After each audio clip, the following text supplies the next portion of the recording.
We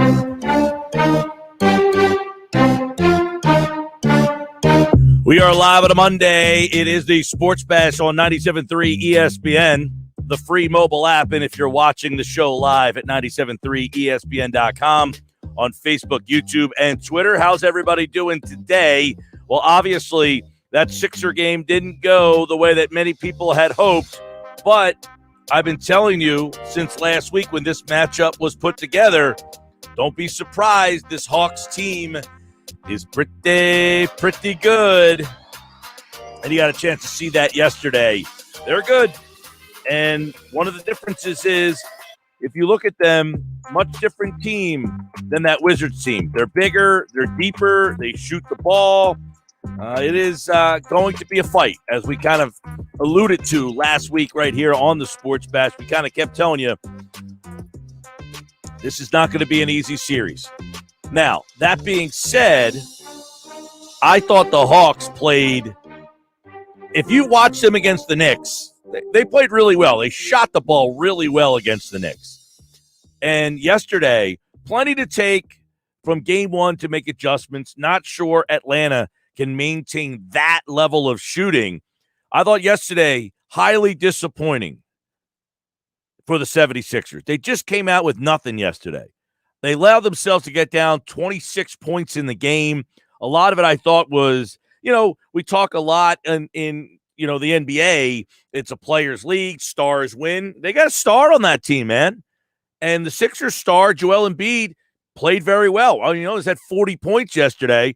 But the real difference in the game was that Trae Young was not only a superstar himself, but I talked about it last week. Here's a guy that almost averages 10 assists as well. So the Sixers tried to throw everything they could at him. The Danny Green thing, that obviously didn't work. And one of the reasons, and Keith Pompey brought it up on our show last week, put Matisse Thybulle or Ben Simmons on him. The problem is he draws so many fouls. So the Sixers, I don't think, wanted to put Ben Simmons on him from the get-go because they don't want Ben Simmons picking a couple fouls up early. And then, obviously, Danny Green is struggling so much, so the Sixers need to figure out what to do next. So they're trying to throw the kitchen sink at this guy, and he's just basically reading you and figuring out, all right, you're going to do this, you're going to yin, I'm going to yang. You're going to throw this at me, I'm going to do that. He obviously was a major problem for this team. And we talked about, he is a major matchup problem for this team. There's no question about it. And we talk about, hey, let him get his. He scored 35. How many more do you want him to score? They did let him get his. Now, they kind of slowed him down in the second half. The problem was the rest of the team was connecting. They shot 42% from three-point range. They made 23s yesterday. We talk about make, miss, yada, yada. Look, a couple things come into play. They hit 23s. Philadelphia hit 10. And in the end, the Sixers only shot 68% from the free throw line. Ben Simmons, 3 for 10. They tried to hack a Ben. It actually backfired on them a little bit. They have the lead, and they're stopping the clock. But that's how little they think of Simmons shooting the free throws. And quite frankly, 7 misses from Ben Simmons from the free throw line yesterday.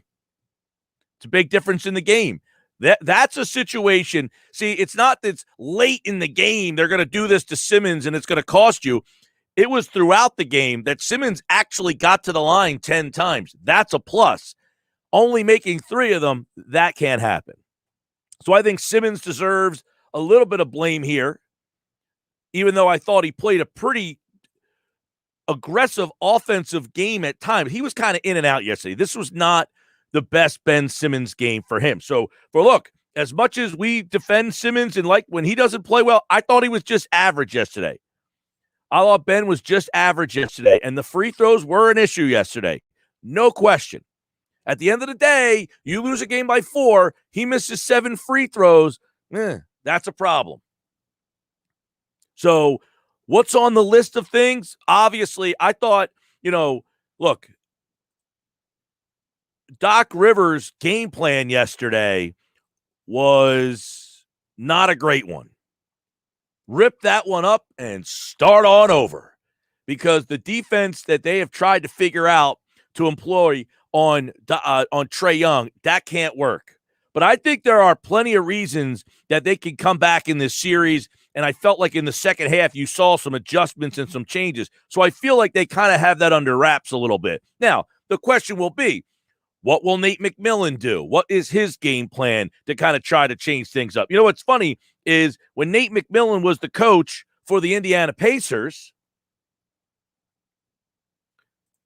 the Sixers used to really do a good job against Nate McMillan and really shut them down. So we go back to like, hey, Nate McMillan was the coach of the Pacers. He was just, okay, whatever. The Pacers only have good. This team has a great player. And that's what makes Nate McMillan look like he's doing a great job. Guess what? I think the big difference in that game yesterday was absolutely them. It's as simple as make, miss, no, but high on the list. If they're going to shoot 42% and hit 23s, you ain't winning this series. I'll tell you that right now. If the Atlanta Hawks hit 23s in these games every time out, and you might say, they're not going to hit 23s. Well, if they don't hit 23s, they're not. They need it 23s. Think about that. To put the Sixers away yesterday, and look, the Sixers did a great job of getting back in that game, but for the most part, Atlanta needed 23s to put that game away. Are they going to hit 23s again? I hope not. There's a lot to unpack on this one, though. I mean, Collins was 3 of 4. Young, here's the thing. I think you got to just let Young shoot the ball from beyond the arc. That's your, he shot a little under 40% yesterday, which is, about average. He is not a great three-point shooter typically. He makes big shots. He makes deep shots. So it makes everybody kind of think he's this great three, but he only shoots about 34% from three-point range. You just got to push him off that line and let him fire away. Joel Embiid was getting absolutely worked in the pick and roll yesterday. I think it was Keith Smith that was on with us last week, and he said in this series that the Hawks might be a team that they don't want to say you're better off without Embiid, but defensively, you might be better off without Joel Embiid against this particular team because they don't have a great post presence. They use him as a screen and roller. Same with Gallinari. When Gallinari comes in the game, they use him in the pick and roll. They use Capella as a screen and roll kind of guy, pick and roll kind of guy, and they do a lot of sending double screens. If you see, man, they're sending double screens, and they're trying to get Embiid to kind of drop, and they get a lot of mismatches. But what they also get is a lot of open looks. And we talk about what Ben Simmons is so good at on the offensive side of the ball for the Sixers. You get so many open looks. Trae Young does a lot of that, where you throw doubles at him. And what guys like Ben Simmons and what guys like Trae Young are so good at, they have such good court vision and the ability to see the floor and find the open guy. And Atlanta does a great job making the extra pass. They did it all day yesterday. I mean, if Collins is going to go 3 for 4 and Bogdanovich hits 5 and Young hits 4 and Hudrick comes off the bench and he hits 3, I mean, he had a great game yesterday. Heck, Lou Williams even hit 2 threes. He only played 8 minutes yesterday. So they were firing all cylinders. Was that their best game? Did we see Atlanta's best shot yesterday? It's a fair question. You go back and look what they did against a good Knicks defense. They only shot 26% from three-pointer range in Game 5. I mean, if they shoot 26% from 3, they ain't beating the Sixers. So, take that into consideration when you're frustrated and you're looking at that game yesterday and thinking, we as Sixer fans typically seem to overreact. And, when the Sixers win 3 games in a row, the game that they lose, they're the worst team. Forget the fact that they won 3 in a row. They lost the game, so they're the worst. Atlanta shot 38% from 3 in game 4. They hit 15 threes. Well, guess what? If they only hit 15 threes, they're not winning that game yesterday. Again, they needed 23s to beat you yesterday. In game 3 against the Knicks. Look, these are all games that Atlanta won. Now, the Knicks are so limited. In game 3 against the Knicks, they hit 16 threes and shot 59% from 3. So they have these games in them.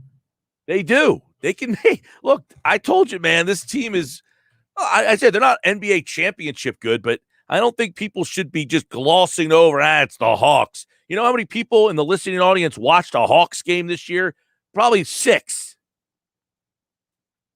Right? They said it yesterday during the broadcast to Trae Young. I think it was in the pregame, Lisa Salters, I think, was saying that, hey, he only played 3 nationally televised games. And I think in his whole career so far that they've been on a national stage. And he said, well, I played every game in college on TV. So, yeah, it's not that big of a deal. In game 2 against the Knicks, that's the game they lost. They shot 27% from 3. They still made 12 threes. But again, they needed every bit of 23-pointers yesterday. And guess what? They made 23-pointers yesterday. So it's in there. But the question is, can they keep it up? Can they keep doing it? You know, in the game 1 against the Knicks that they beat New York in New York, they shot 35% from 3. They hit 12 threes. If they shoot 35% from 3 with 12 threes, I don't imagine that they're going to win this series. If they did what they did yesterday, they're going to win this series. If they make 23s, they're going to win the series. But you might say, all right, well, they're not making 23s. All right, then don't be so concerned about what you saw yesterday. Because if you don't think they're going to make 23s again, then you shouldn't be all that concerned about this series. Now, if you think they're going to continue to bang 23s, then you should be pretty concerned about this series. I would agree with you. But there's a lot here, all right? It's not just the fact that they made 23s. Look, we talk about it, you hear it all the time. Sports are simple. We have made sports way too complex. They don't need to be so complex. Sports are simple. You know, the theory of see ball, hit ball, make, miss. They made their shots yesterday. The Sixers did not. And it's a variety of shots. But why did they make shots? Well, they got a lot of good open looks. You got to give them credit. They got a lot of good open looks because the Sixers' game plan against them was not very good defensively.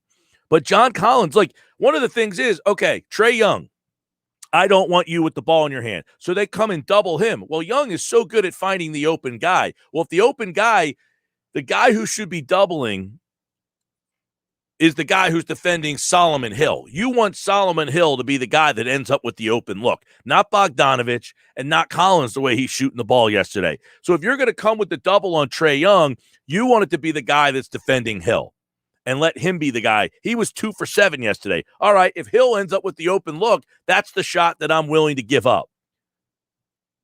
All right, he shoots 2 for 7 from 3. If he wants to shoot 11 threes, let him shoot 11 threes. And if he makes, 4 of them, God bless him. The problem was you let Bogdanovich shoot 12 threes. You let Young shoot 11 threes. And Herder comes off the bench and he shoots 6 threes. So the 3 guys that they want shooting threes, they got looks. Now, on the flip side of things, the Sixers offensively early in that game just looked out of rhythm. I mean, the turnovers. Now, I thought, and I mentioned this last week, one difference between Atlanta and Washington, the size. They're wing players. They just throw wing after wing after wing after wing at you at 6'7", like everybody. So the Sixers last round had all these mismatches on the offensive side of the ball. Ben Simmons is routinely getting defended by a guy 6'2". Tobias Harris was having Neto on him all game long. They kept having situations where Neto is stuck on Harris through switches. Well, that doesn't happen here. I mean, Trae Young, realistically, is not a good defensive player. And I thought the Sixers did a poor job of going after him and trying to find him on the court. So they didn't have the mismatches because Atlanta has more size than Washington does. So I thought a lot of it, like people were like, they're turning the ball over. I'm like, yeah, well, Atlanta's got a little bit more size. They're taking a little bit more of the passing lanes away. And I think it took the Sixers about a half to kind of be like, all right, we're not playing a guy 6'2". This guy's 6'7". I thought their length and size on the wings caused a lot of problems early in the game. And it caused, I mean, they had, my God, how many turnovers in the first half? They ended up with 19 turnovers in the game. They must have had 11 of them in the first 2 quarters of the game. 609 403 0973. 609 403 0973. That's the text board for you to jump in. If you want to get involved early in the show, we'll read off your text. We'll also, of course, read off your messages in the stream, the video stream. Keith Smith was on the show last week and talked about the Sixers' defense in this series against the Hawks. Tougher in some ways if they don't have Embiid, because if they go to that, been calling it the Magic Johnson style from the old 1980 NBA Finals, where it was throw him in at the center position, then that becomes a lot more interesting, because then Capella is going to have to defend on the move, defend off the dribble, and things like that. So that's going to be really kind of tough for them. If Embiid plays, then it becomes a little bit more interesting. I think a little bit more of a balanced matchup. Right. He was mentioning how not having Embiid is actually a more difficult matchup for the Hawks defense. And so I'm not saying, well, you should just not play Embiid. Look, the guy scored 39 points, right? He had a monster game. But this is a matchup where that stretch offense, where you have Ben Simmons driving and kicking, is probably a better situation for Philadelphia. 609-403-0973. Yo, Gill, I know this isn't the 90s, but how about someone like Dwight Howard knocking Young on his keister and giving him something to think about? Well, he doesn't. That's the problem. And I thought Pompey brought this up on Thursday. Is he so good? He does that floater. He doesn't take it all the way to the rack. He does that little floater. He does such a good job. Now, and the problem is that Dwight Howard, of course, doesn't play a whole heck of a lot of minutes, but he's got enough problems with flagrant fouls and getting technical fouls. But Young does such a good job of generating fouls, getting fouls called. He draws so many fouls. And that's one of the reasons people said, all right, put Simmons on him, put Simmons on him. Well, the Sixers deemed that they didn't want Ben Simmons defending him early because they didn't want him to draw fouls. I'm telling you, look, I know a lot of people are like, dude, this Hawks team, they're pretty good. They don't have that second guy. So I think in a bigger, in a final situation or an Eastern Conference Finals, I don't know that they're so predicated on having a good 3-point shooting day because they don't have an inside presence. You need Trae Young to essentially be at his best all series long. The Knicks stunk. Let's be honest. That Knicks team stunk. All right. It was a cute story. I like that the New Yorkers felt like basketball came back again. That team stunk. All right. But Young was able to blitzkrieg that team. He was able to absolutely go have his way against that team every single night. And that's what the Hawks need. They need to basically have Trae Young be Trae Young every single night, because if he's not having a big game, they're going to struggle. Now, you would say, well, Collins had 21 and Bogdanovich had 21. They don't average that in the playoff. They're only averaging about 12. 609-403-0973. A lot of messages coming in. We'll get to them all. I promise. Mike McGarry today at 2:40. And you guys for the most of the hour here. I would like to think they're not going to hit 23s. And you might say, is that it? Is that the recipe? That's the only recipe? Don't hit 23s? Well, of course not. They got to certainly take care of the ball. I think they got to bring the intensity, obviously, earlier in the game. You can't just say, second quarter down 26, third quarter, second half down 26. Let's just turn up the heat. Mike, too many corner threes by the Hawks. Sixers got to do a better job of defending the corners. Well, that's what ends up happening when you take the double and go towards Trae Young. So you got to pick your poison. Jason Blevins wrote a good piece about this on our website. Go to 973ESPN.com and check that out, about how you got to kind of pick your poison with him.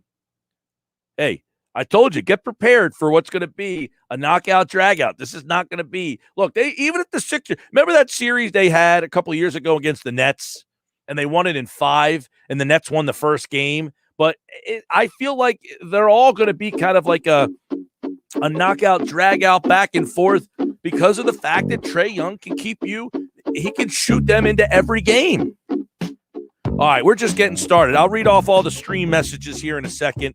609-403-0973, 609-403-0973. That's the text.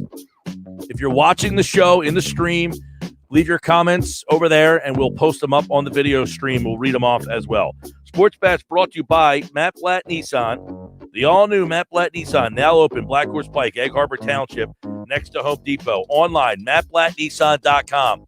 Busy show. McGarry at 40. Hudrick next hour. Little Eagles stuff with Mosher. Phillies with Wankle. And Geoff Kerr going to talk some NFL. Julio Jones traded over the weekend. Not to Philly, but he's out off the Philly schedule. Back with more Sports Bash.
All right, welcome back. Sports Bash Live, 97.3 ESPN, the free mobile app. I'm Mike Gill. Of course, you can watch the show live on Facebook, YouTube, and Twitter.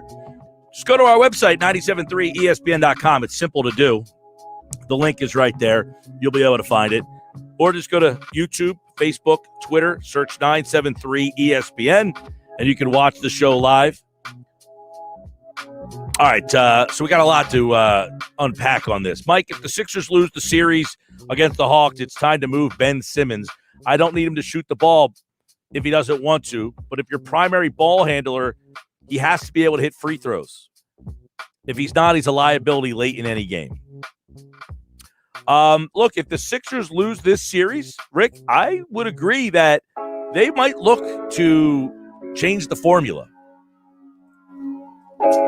I wouldn't be shocked if they just said, look, second round exit, this is highly disappointing, and I think it would be highly disappointing. They're not going to trade Joel Embiid, I can tell you that much. The problem is Ben Simmons, we might not like what he brings, and the foul shots are unacceptable. The problem is so much of what they do is predicated with his defense and what he does on that side of the ball. You would have to be like, hey, Doc Rivers, are you okay changing? Because what did Doc Rivers say the first day that he was here? He wants to be the number one defense in the league. Well, to be the number one defense in the league, it helps to have the defensive player of the year on your roster. So I don't know too many teams that are willing to trade the potential defensive player of the year. I get the offensive stuff is very frustrating, and you have every right to be frustrated. I just find it hard to believe that the Sixers are going to move on from a guy who's potentially the defensive player of the year and just say, you know what, we're going to move on from that. Now, you could make an argument that defensively he wasn't good enough yesterday in the first half of that game. You can make an argument that the team is predicated on defense, and their defense let them down yesterday. What did Doc Rivers say when they interviewed him between the quarters at one point? He said, we've given up like 70-some points here in the third quarter. Like, it's our defense is a problem. The turnovers, the defense. So if they don't turn the ball over 19 times and they play better defense, look, those are the staples of this team. The other part, extremely frustrating and warranted to be frustrated. Ben Simmons not making free throws, all that stuff. But this isn't a team that should be winning playoff games by scoring 130 points. They're a team that should be winning playoff games because they play good defense and they don't turn the ball over. And if you play good defense and you don't turn the ball over, the Ben Simmons lack of offense shouldn't come into play. That's their recipe. 609-403-0973, 609-403-0973. Rodney's watching the show on YouTube, says, I can't believe they gave up over 40 points in the first quarter after freaking Triple H opened the game hitting the bell with a sledgehammer. I'm personally embarrassed that the game witnessed this. That's pretty funny. I thought that was an epic opening, by the way. I mean, he was outstanding. That was a great get. But I feel like every time someone gets their jersey retired, somebody goes into the Ring of Honor, it's the opening of a stadium, anytime there's like a over-the-top bell ringer or jersey retiring ceremony, all that stuff, doesn't that game always end up in disappointment? Every time. The night Reggie White got his number put in the Ring of Honor, 92, got retired. They lost 40-0 that night, I think, against the Seahawks. The Eagles opened the link. Wah, wah. I mean, every single game that there's like something special attached to it. And I mean, look, Triple H ringing the bell is not something special, but it was outside the realm of, hey, let's get a former Sixer great or somebody attached to the team. I mean, I thought Triple H yesterday, I mean, that's what he is. He's a showman. I mean, he's a character. He's a showman. I thought he was excellent yesterday. I mean, he had that place rocking. I mean, if you thought Joel Embiid had a knee problem, he is DXing around with a sledgehammer in his hand. I think his knee was all right. You know, I had people text me, why isn't Embiid playing? I said, he's out there doing the DX chop. I think he's okay. You think the team was all that worried about his knee while he's out there DXing around? I think they were sandbagging this one a little bit. I'm not saying he didn't have anything wrong with his knee, but I think it was pretty apparent that they were just being overly cautious throughout this thing. Tony's watching the show on YouTube. He says 9 turnovers in the first quarter, 10 missed free throws. The other team hits 23s. Impossible way to win. Hey, Tony, you are right. You are wise. Very much wisdom there. If you have 9 turnovers in the first quarter, you miss 10 free throws, and the other team hits 23s, you ain't winning this series. You're not. 23s, you're not winning this series. I mean, I don't know. How many teams are making 23s in a game? Maybe out in the West when they're school. I don't know. And the Western Conference teams making 23s in the game. But put it this way. Atlanta won the first series and didn't make 23s in any game. As I said, they needed every bit of the 23s. Every bit. And that's not a reason to feel, okay, I feel good. You should feel good. The Sixers are the number 1 seed. They're essentially, look, they're a better basketball team than the Atlanta Hawks are. But it's close. People act like, oh, this Hawks team. No, the Final Four. This is it. These are the last 4 teams. This team's pretty good. Since March 1st, they have the best record in the East. This isn't a surprise. You should not be surprised that they came out and punched you in the mouth. Shouldn't be a surprise at all. The NBA is a star league. They have a superstar on their team. Period, point blank. This guy's tremendous. And by the way, he got traded for Luka, and everybody, Luka. Luka's back home sipping on boat drinks.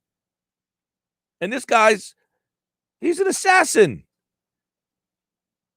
I mean, this guy here, I don't know about right now. I don't think so. But I wouldn't be surprised that if in, 3-4 years, he could be the best player on a team that wins it all. They're going to keep adding to him. What they have right now is pretty good. It's going to be this series is going to be interesting. We'll come back. Mike McGarry from the press was there. We'll get his take on it. Is there too much Trae Young? Do the Sixers have an answer for Trae Young? He was there yesterday, so he saw everything the Sixers tried to throw at him. Kind of pick your poison. We'll ask Mike McGarry from the press of Atlantic City what he thinks about the matchup and how the Sixers can try to fix it. Coming up next.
2:39 on a Monday. Sports Bash is live on 97.3 ESPN. Mike McGarry from the Press of Atlantic City was in Philly yesterday for the Sixers and the Hawks, and we saw 23 pointers by the Hawks. We saw 19 turnovers by the Sixers. Is it as simple as, hey, they're not going to make 23s again, or are the Hawks here to stay? Let's ask Mike McGarry from the Press of Atlantic City, who, of course, wrote about it at pressofac.com, and he joins me now on the Boardwalk Honda Hotline, Mike. And obviously, 23s from Atlanta, an excellent effort there. The Sixers look very sloppy. They came out very sluggish. So, is Atlanta right now, in your opinion, does Atlanta have the upper hand here, or is this, they got game one? Well, I think what the Atlanta win does is ensure it's going to be a long series. I think we're headed for 6 or 7 games right now. You don't want to overreact to game one, but certainly all the pressure in the world is on the Philadelphia 76ers for game two, while Atlanta is, kind of playing with house money right now. So give us some insight from where you were sitting yesterday on what you saw in terms of how the Sixers were trying to defend Trae Young. Did they find a formula at any point, or are they still searching for what to do? Well, I think they're still searching to a degree. I thought yesterday that Doc Rivers had a shaky game. I think it was apparent early on in the game, and I'm talking immediately, 3-4 minutes in, that Danny Green could just not stay in front of Trae Young. And, Trae Young goes on to get 25 points in the first half, and Danny Green doesn't score in the first half. Not only does he not score in the first half, he also doesn't even take a shot. So Trae Young completely dominates that matchup. And, I thought that, I've listened to Doc Rivers on the Sixers fans, Sixers players tell me what a great defensive player Matisse Thybulle is. And I know NBA coaches are wedded to their substitutions, but Doc has referred to Matisse Thybulle as his defensive stopper off the bench, instant defense. Well, if there was ever a situation to go get Thybulle earlier in that game and put him on Young in the first quarter before the lead got to 25 points, that was the situation. I thought in the second half, Thybulle guarded him some, and the Sixers went to double teaming Trae Young. They aggressively, went after him on the pick and rolls. They ran guys at him to get the ball out of his hands. However, they're not going to be able to come out in game two tomorrow and just do that for 48 minutes because the Hawks will rip that up and get a lot of open looks, which they did in the second half anyway, although the Sixers' length did borrow the Young and create some turnovers. So I think the Sixers today better be figuring out a way to slow down Trae Young. There's no question. Now, the question, I guess, you got to figure out what to do with him. So is it better to say, look, he's not a great three-point shooter percentage-wise. He only shoots about 34%. Do you just say, you go ahead and shoot from out there? We're okay with that. Or do you continue to try to get the ball out of his hands and make the other Hawks beat you?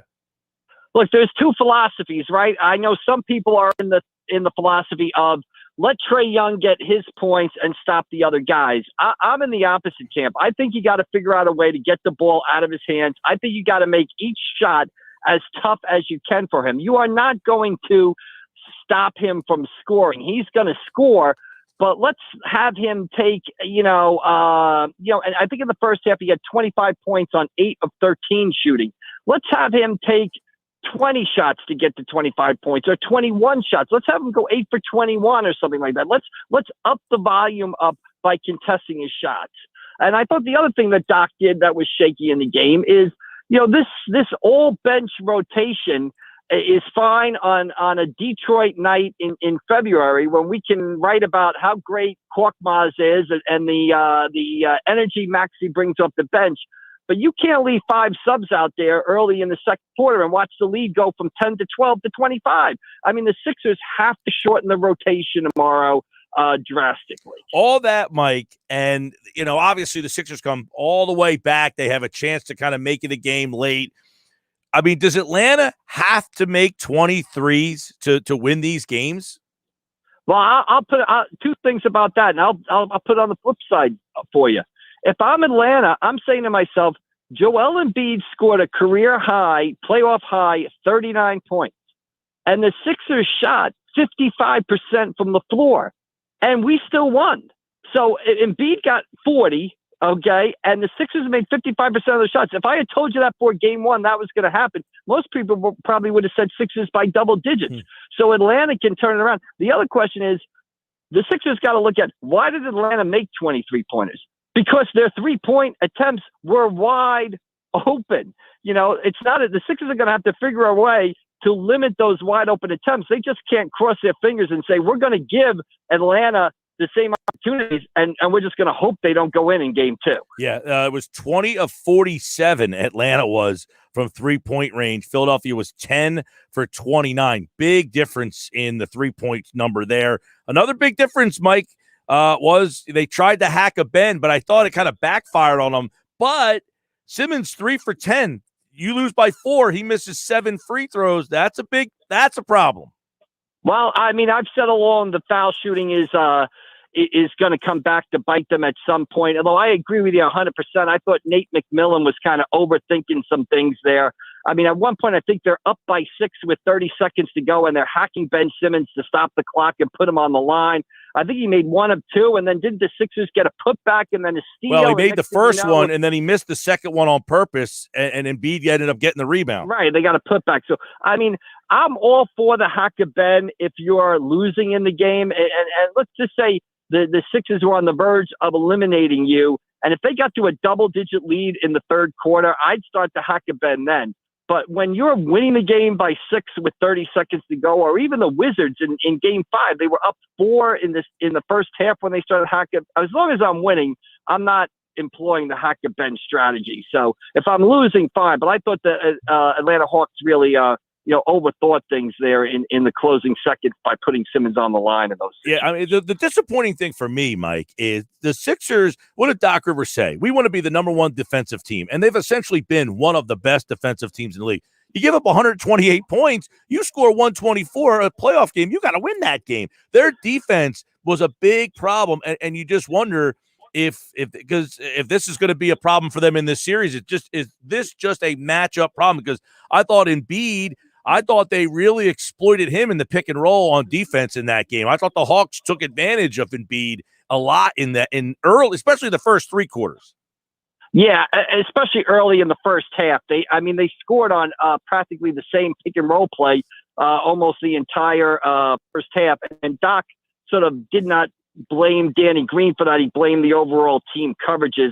Obviously, in the second half, they went more to that situation where they really just sort of blitzed Trae Young or double teamed him off that pick and roll play, ran a guy out and made him get the ball out of his hand. That strategy worked somewhat in the second half. I don't think you're going to be able to do that against an NBA team for 48 minutes.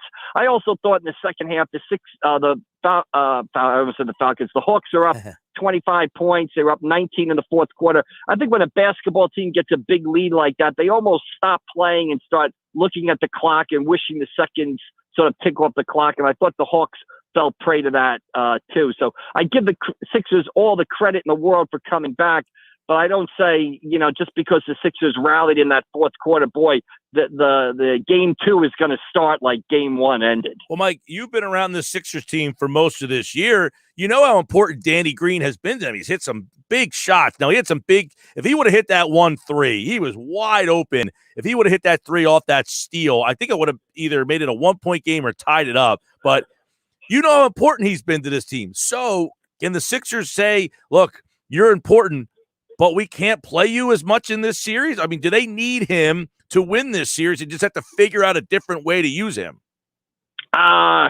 Probably they got to figure out a different way to use him. They've got to figure out a way to slow down Trae Young, and do you agree that he's an important part of them being the way that what he gives them? Boy, I don't know. I'm not the biggest. I was a guy in around the trade deadline that when there was talk of a Kyle Lowry trade, I was like, put Danny Green in the trade to get Kyle Lowry in here. And exactly because I thought when it got to the playoffs that what Danny Green does well, shoot 3-pointers, and he's solid defensively, but I don't think he's great defensively. I think his value goes down in the playoffs as opposed to what it was in the regular season. So I think they've got to figure out a way. He obviously could not bother Trae Young. I think, I would have made the switch for Tybalt for Danny Green early in that game, and I would suspect that you'd have to see more of that in game 2, basically. All right, Mike McGarry from the Press of Atlantic City, game 2. So if Doc Rivers is watching that right now, that game back again, what is the first adjustment he shows on Tuesday night? I think the number one thing, and I think this is big, I think you got to shorten the rotation. You've got to take that rotation down from 10, 11 guys to about 8.5. I think you obviously have to play Dwight Howard some. I think you got to play George Hill. You've got to have Thibault, and that other half a guy is some sort of combination of Tyrese Maxey or Korkmaz, depending if you need energy or outside shooting. But you cannot play the 5 substitutes and watch, Atlanta do a number on them again, like they did in game 1. As far as Trae Young, you're never going to really stop Trae Young, but I think you need to do a combination of what they did in the second half and just put different guys on him, give him different looks, make things tougher for him than they were in the first half of game 1. Those are the 2 big things that I would take away. Shorten the rotation, and you're never going to stop Trae Young, but at least do what you did in the second half to a degree and put some different guys on him. Use the length to try to bother him. Well, yeah, and I mean, again, you had 23 pointers made. Young shot 11, Bogdanovich shot 12. Hill, they didn't even have DeAndre Hunter, by the way, who's one of their better 3-point shooters. So he might be back at some point in this series. You'll have another 3-pointer to contend with. But the fact that they launched up 47 and hit 20, I find it hard to believe they're going to be able to keep that up. If they can't keep that up, does that mean Philadelphia wins this series? Well, I still like Philadelphia in the series. I still think they're a better basketball team, and I would expect them to come out tomorrow night and win game 2. And if they don't win game 2, they're in a whole bunch of trouble. I still think Philadelphia is a better team. I think if Philadelphia, plays with more energy, makes a few changes that we made, we suggest with the rotation and the defense, and also just takes care of the basketball better. Doesn't commit to turnovers early in the first half. It was kind of a perfect storm there in that first quarter. Sloppy ball handling combined with bad defense, and you're down double digits. So, they got things on the board that are correctable, and I would expect Doc to make the adjustments and the Sixers to come out with more energy and more focus in game 2. If they don't, then we're having a completely different conversation on Wednesday afternoon than we are now. Yeah, Mike McGarry from the Press of Atlantic City. He'll be covering game 2. He'll be back here on Wednesday. If the Sixers are down 0-2 at home, woo-hoo, the hot takes will be out. We've already got some. If the Sixers were to lose this series, Mike, do they have some very looking in the mirror moments to make in this offseason? Do you say, look, first year with Doc, we went from the 6 seed to the 1. Let's bring this crew back. Or do they have a lot of tough choices to make? I think if they were to lose the series, and I don't want to, overreact to game 1, but let's play out the worst case scenario. Having said, I still think the Sixers win this series, though I think it goes 6, maybe 7 games now. If the Sixers were to lose again in the semifinal round, then I think you have to take a look at the entire roster, and obviously where you're looking. You're not trading Embiid. You're obviously looking at, Ben Simmons, especially if he just continues to, we're getting the ultimate Ben Simmons experience here, aren't we? We're getting the defense. We're getting the eye-opening moves. We're getting the aggressive drives to the basket sometimes. And then we're getting 8 for 30 from the foul line. And John Collins basically sitting in the lane while Ben Simmons dribbles above the 3-point line. And John Collins is guarding him not within 7 feet of him. So we're getting ultimate Ben Simmons experience in the playoffs. And we'll know, maybe it's a good thing. Well, the Sixers will know which, if they can survive it and which way they've got to go at the end of these playoffs. And one thing Daryl Morey has shown is that he's never been afraid to make moves or make trades or bring in people or tinker with the core of the basketball team to try to make it better. All right, Mike McGarry from the Press of Atlantic City. Check out his coverage. And, of course, he, like all guests, appeared via the Boardwalk Honda hotline. All right, Mike, should be interesting Wednesday. All right, absolutely. We'll talk to you later, Mike. All right, there he goes. Tuesday night Sixers. McGarry's back on Wednesday. And look, if they hit 23s again, I think our conversation is going to be pretty interesting on Wednesday, as he mentioned. But he likes the Sixers to come back and win this series, as currently do I. I said earlier I think the Sixers in 6. So I think the Sixers win Tuesday. I think the Hawks maybe split in Atlanta. I don't know if it'll be 3 or 4, but I think they'll probably split there. And then the Sixers probably get the next 2. I think it's going to be a drawn-out series. There's no question about it. I think people just said, the 5-seed Hawks. No. The seedings this year were a little weird because of the COVID. A lot of teams didn't play at full strength for a lot of the year. You saw the Hawks dismantle what was really an 8-seed Knicks-type team. That team wasn't a very good Knicks team. To be the 4 seed, come on. All right, more of your reaction, more of your text, 609-403-0973 on the other side.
All right, hour 2 of the Sports Bash live on 97.3 ESPN, the free mobile app, and watch the show live on Facebook, YouTube, and Twitter. Just search 973 ESPN as the Sixers lose game 1.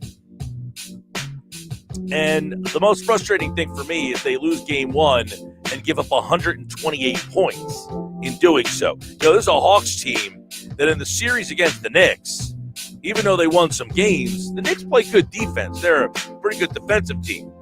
And they made it tough for the Hawks to score. The problem is the Knicks can't score. And in that series, the Atlanta Hawks, the most points they scored in the series against the Knicks was 113.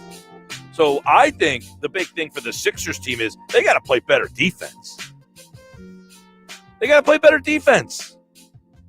All the other stuff, disappointing, frustrating, got to be better, yada, yada, yada. You're a better defensive team than giving up 128. Now, why did they score 128? Well, they made 23s. Why did they make 23s? Well, they got wide open looks. You got to tighten that up. That's what it comes down to. Got to play better defense. Is it that simple? No, of course not. But that's at the top of the list. To me, that's at the top of the list of frustration. Why they lose this game? Played horrible defense. First half, they played horrendous defense. It went down to horrible in the second half. But that's unacceptable. Not if you want to win the series. You can't play defense like that against this team. They're going to make shots all game long. Wide open. They got shooters. We talked about it all last week getting ready for this. They got shooters. They keep rolling shooters out at you. They come off the bench. They got guys in the lineup. And DeAndre Hunter didn't even play. DeAndre Hunter's one of their better three-point shooters, and he didn't play. So you have to figure out a way to play better defense. I get it. Trae Young's great. And he's a ton of fun to watch. I mean, look, when you're playing against him, he ticks you off. I mean, he's frustrating to kind of watch because, he is such a unique player in today's game. But at the same time, he's one guy. The Knicks, look, I'm not saying that the Knicks stopped him and slowed him down, but what they did, they didn't give up 128 points to this team. The Hawks could put pressure on the Sixers defense the way it did against the Knicks, but you would think that Philadelphia is pretty equipped to handle this. They've got the size and the length. So they got to come up with a much better plan than what they came up with in game 1. Here's the problem. And I understand what McGarry was saying. My thought, like Danny Green was, he's been a big shot maker for them. He's been a big shot maker in the corner. He's been a guy that's hit some big shots throughout this season. If you lose him on the offensive side of the ball, making that corner three, that kind of changes the complexion of your offense. Now, Thibault hit 2 threes yesterday, but are you the Sixers? They've had the best starting lineup in basketball. When they play their starters, they are the best record-wise in the league. Are you going to now, in the second round of the playoffs, switch that up and throw Matisse Thybulle into the starting lineup? You might have to. Because the way they went after Joel Embiid yesterday and the way Danny Green had such problems running around with Trae Young, you might have to make that drastic change. And look, that's a drastic change. This unit, every single game that they have been able to play together, when there's been no injuries, no COVID, no load management, when those guys have been available, they have started every single game together. So for Doc Rivers to be sitting with Dave Yeager and Sam Cassell and his assistant coaches right now, and I'm sure they got to be having the conversation. Guys, do we sit Danny Green? Think about how important Danny Green has been. But styles make fights, and right now, you might have to make that change because you cannot go back out with what you did in the first quarter. The Sixers can't sit here and watch any of the regular season games and figure out, all right, what did we do in that game? I mean, the Sixers didn't have Ben Simmons in one of the games. The Hawks missed Bogan Bogdanovic and Hunter for another game. They didn't have Trae Young for a game. So, and I think another thing that Nate McMillan did well yesterday, and I might be off on this, but I'm just going off of memory. I don't think there's a time that Young or Bogdanovic are off the court to get they don't both sit at the same time. One of those shot makers is on the court for them. The Sixers, as McGarry brought up, they went with an all-bench lineup. They have got to have a guy. It's got to either be Harris has to be on the court or Simmons has to be. You cannot take those guys off the court all at the same time. You know, I think McGarry is, I agree with him on this. They have got to shorten the rotation. All right. You get deeper. Okay. You got to the playoffs, first round. You're the 1. They're the 8. Cute. All right. You can play. Everybody gets a chance to play still. All right. We're getting deeper now. You know, we're deeper in the playoffs. There's 8 teams left. There's 4 in your conference. Hey, sorry, buddy. There's no reason that Shake Milton needed a run last night. Right? There's just no reason that Shake Milton needed to get – he's in the game last night. Shake Milton's playing the game in the fourth quarter last night. Really? That's the time that Shake Milton needs to be on the court? Right? Hey, Shake, we haven't got you any minutes yet. Get on out there and run around for a minute. I mean, come on, man. What, did his parents pay the coach? Hey, can you put him on the team? Well, his parents paid. I got to get him in there. I mean, look, it's unbelievable that Shake Milton has gone from, I think Shake Milton was the 3rd or 4th leading scorer on this team this year. Think about that. Their 3rd or 4th leading scorer is completely irrelevant at this point. Out of the rotation. And yet in a key spot late in the game, I don't want to say key spot. I mean, you're in the fourth quarter. Shake Milton is out there yesterday. I actually thought Korkmaz gave him a lift.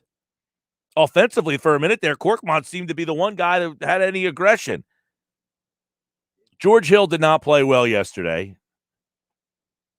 Thibault actually hit a pair of threes. So to go back to the conversation, I mean, if he's going to make threes, yeah, then I can make that that's the big consideration for me. And that to me is I don't say drastic, but to take Danny Green out of the starting lineup and put Thibault in, is that something that Doc Rivers has to consider? 609-403-0973, 609-403-0973. Mike, with everything that went bad for us and for the Hawks, we still had our chances to pull that game out, if not for some dumb mistakes at the end. Yeah, I agree. I mean, the big problem was, in my opinion, and that's from Jay Jones and AC, texting in 609-403-0973. The big problem I had, Jay, is the defense. The defense was just poor. Poor. And that's what's disappointing. That is what's disappointing to me. Second on my list of disappointment, look, there's always levels of this lost you the game, that multiple factors cause you to lose a game. They all have different standings. And for me, lack of defense, the defensive game plan, if you will, their defensive schematics yesterday stunk. But I think a little of that was the defensive intensity was not very good. They just did not have a very good game plan defensively for Trae Young. Now, they tried to flip it on the fly, and I think they did a decent job in the second half of getting the ball out of his hands. They just had shot makers. They made their shots. Okay, you're going to make 23s, fine. But that's number one on the list. What bothered me the most about the loss? Defense was awful. So there's one. Number two, I thought they looked so just discombobulated on offense in the first half of that game. And yet somehow, what they score in the first half? 54? I mean, they scored 54 points with an offense that was just, I don't know what it didn't seem to mesh. I don't know if that's, hey, we're trying to, insert Embiid after not playing with them for 2 games? I don't know. But at the end of the day, if I said Harris had 20, Embiid had 39, Simmons had 17, Curry has 21, and Thibault hits 2 threes, okay, we won that game. Hey, if I told you Sixers score 124, yeah, we won that game. So my problems go back to defense. That's number one. Number two, I agree with McGarry. I got to shorten and tweak that bench a little bit. I can't be playing that group altogether. I don't care about the minutes. Hill can play 11, Thibault 19, Maxey 14, Howard 8. That's fine. You got to stagger those guys a little bit because that run was tough. You know, if you think about this, Trae Young went off the court and they expanded the lead. That can't happen.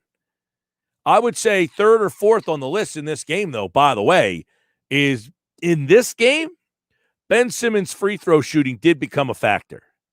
Not because of the hack, it wasn't the liability there. It was that he just didn't make them throughout the game. 3 for 10 is completely unacceptable. Completely unacceptable. You can't shoot 30% from the free throw line in the playoffs. And that's a problem. In this game, that was a problem. In this particular game, with poor defense, he's got to come up bigger on that end of the floor as well. 609-403-0973. All right, let me go back to the comments that have been coming in throughout the day.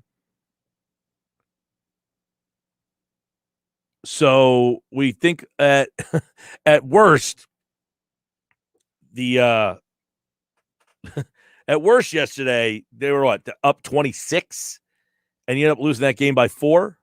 So I think there's a lot to build off of in the end when you can kind of take a look back and say, all right, how do we get down 26? 19. As Tony mentioned here, 9 turnovers in the first quarter, 10 missed free throws, 23s. Yeah, how do we lose that game? There's a lot of right there. Tony also mentions this. Danny Green missed some crucial open threes when they were on the run. Yeah, and that's a shot that he has made. He has hit that wide open running 3, so it's hard to say, hey, you got to get him off the floor.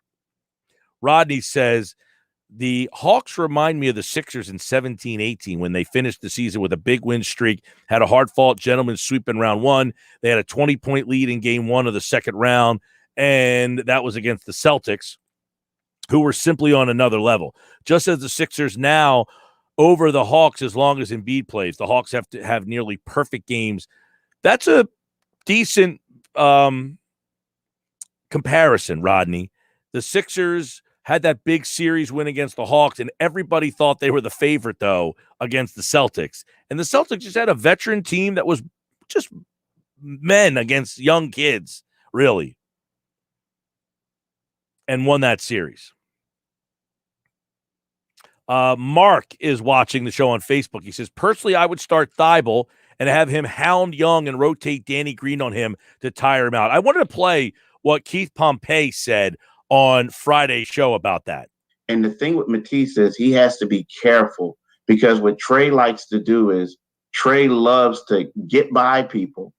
Matisse loves to let people get by him, and then Matisse closes and blocks their shot.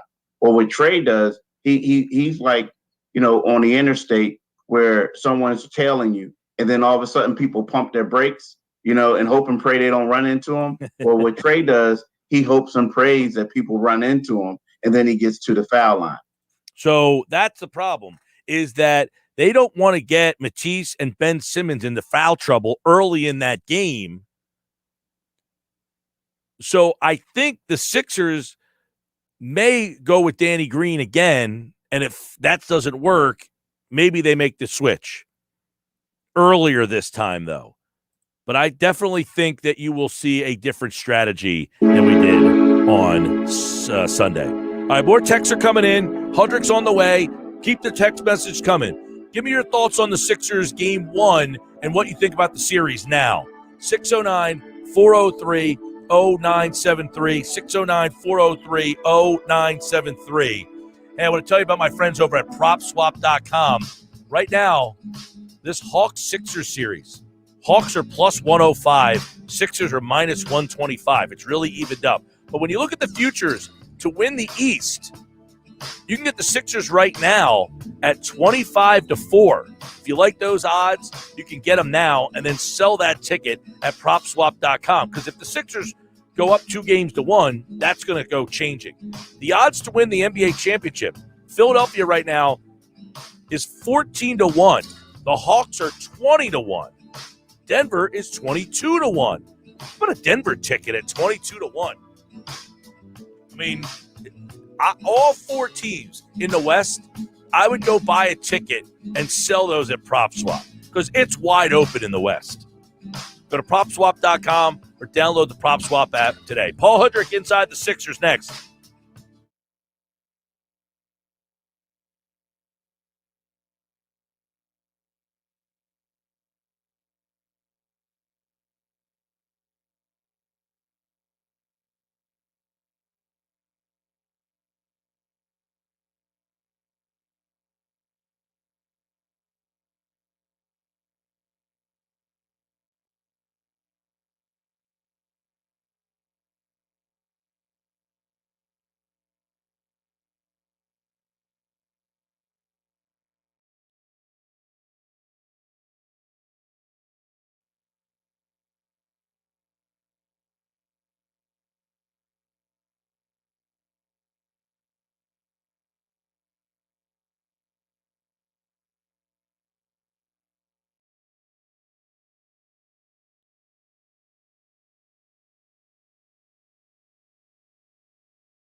You saw game one did not go the way you had hoped, but why is it? Observations from Paul Hudrick as he joins us for Inside the Sixers here on a Monday.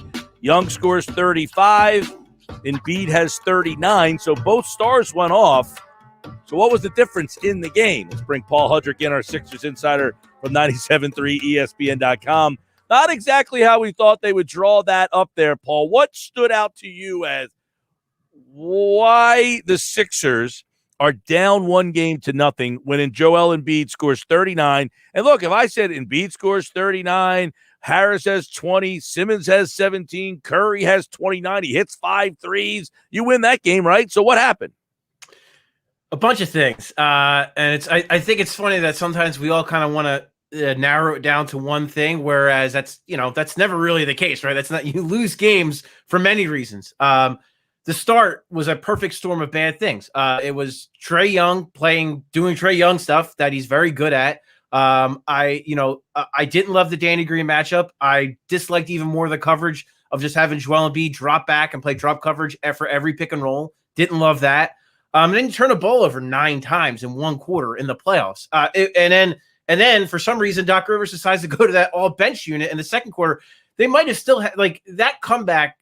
Just took so much out of them. Like maybe they could have completed it if it was, 12 at halftime as opposed to 20. So yeah, I think that bench run where they got outscored by 14 points by the Hawks bench, that killed them. So I think it was just a perfect storm of Trae Young being very good.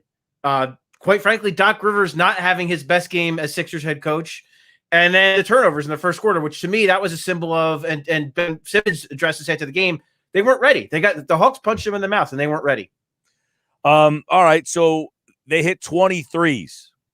And if I was to say they're going to hit 23s again, they're going to win this series, right?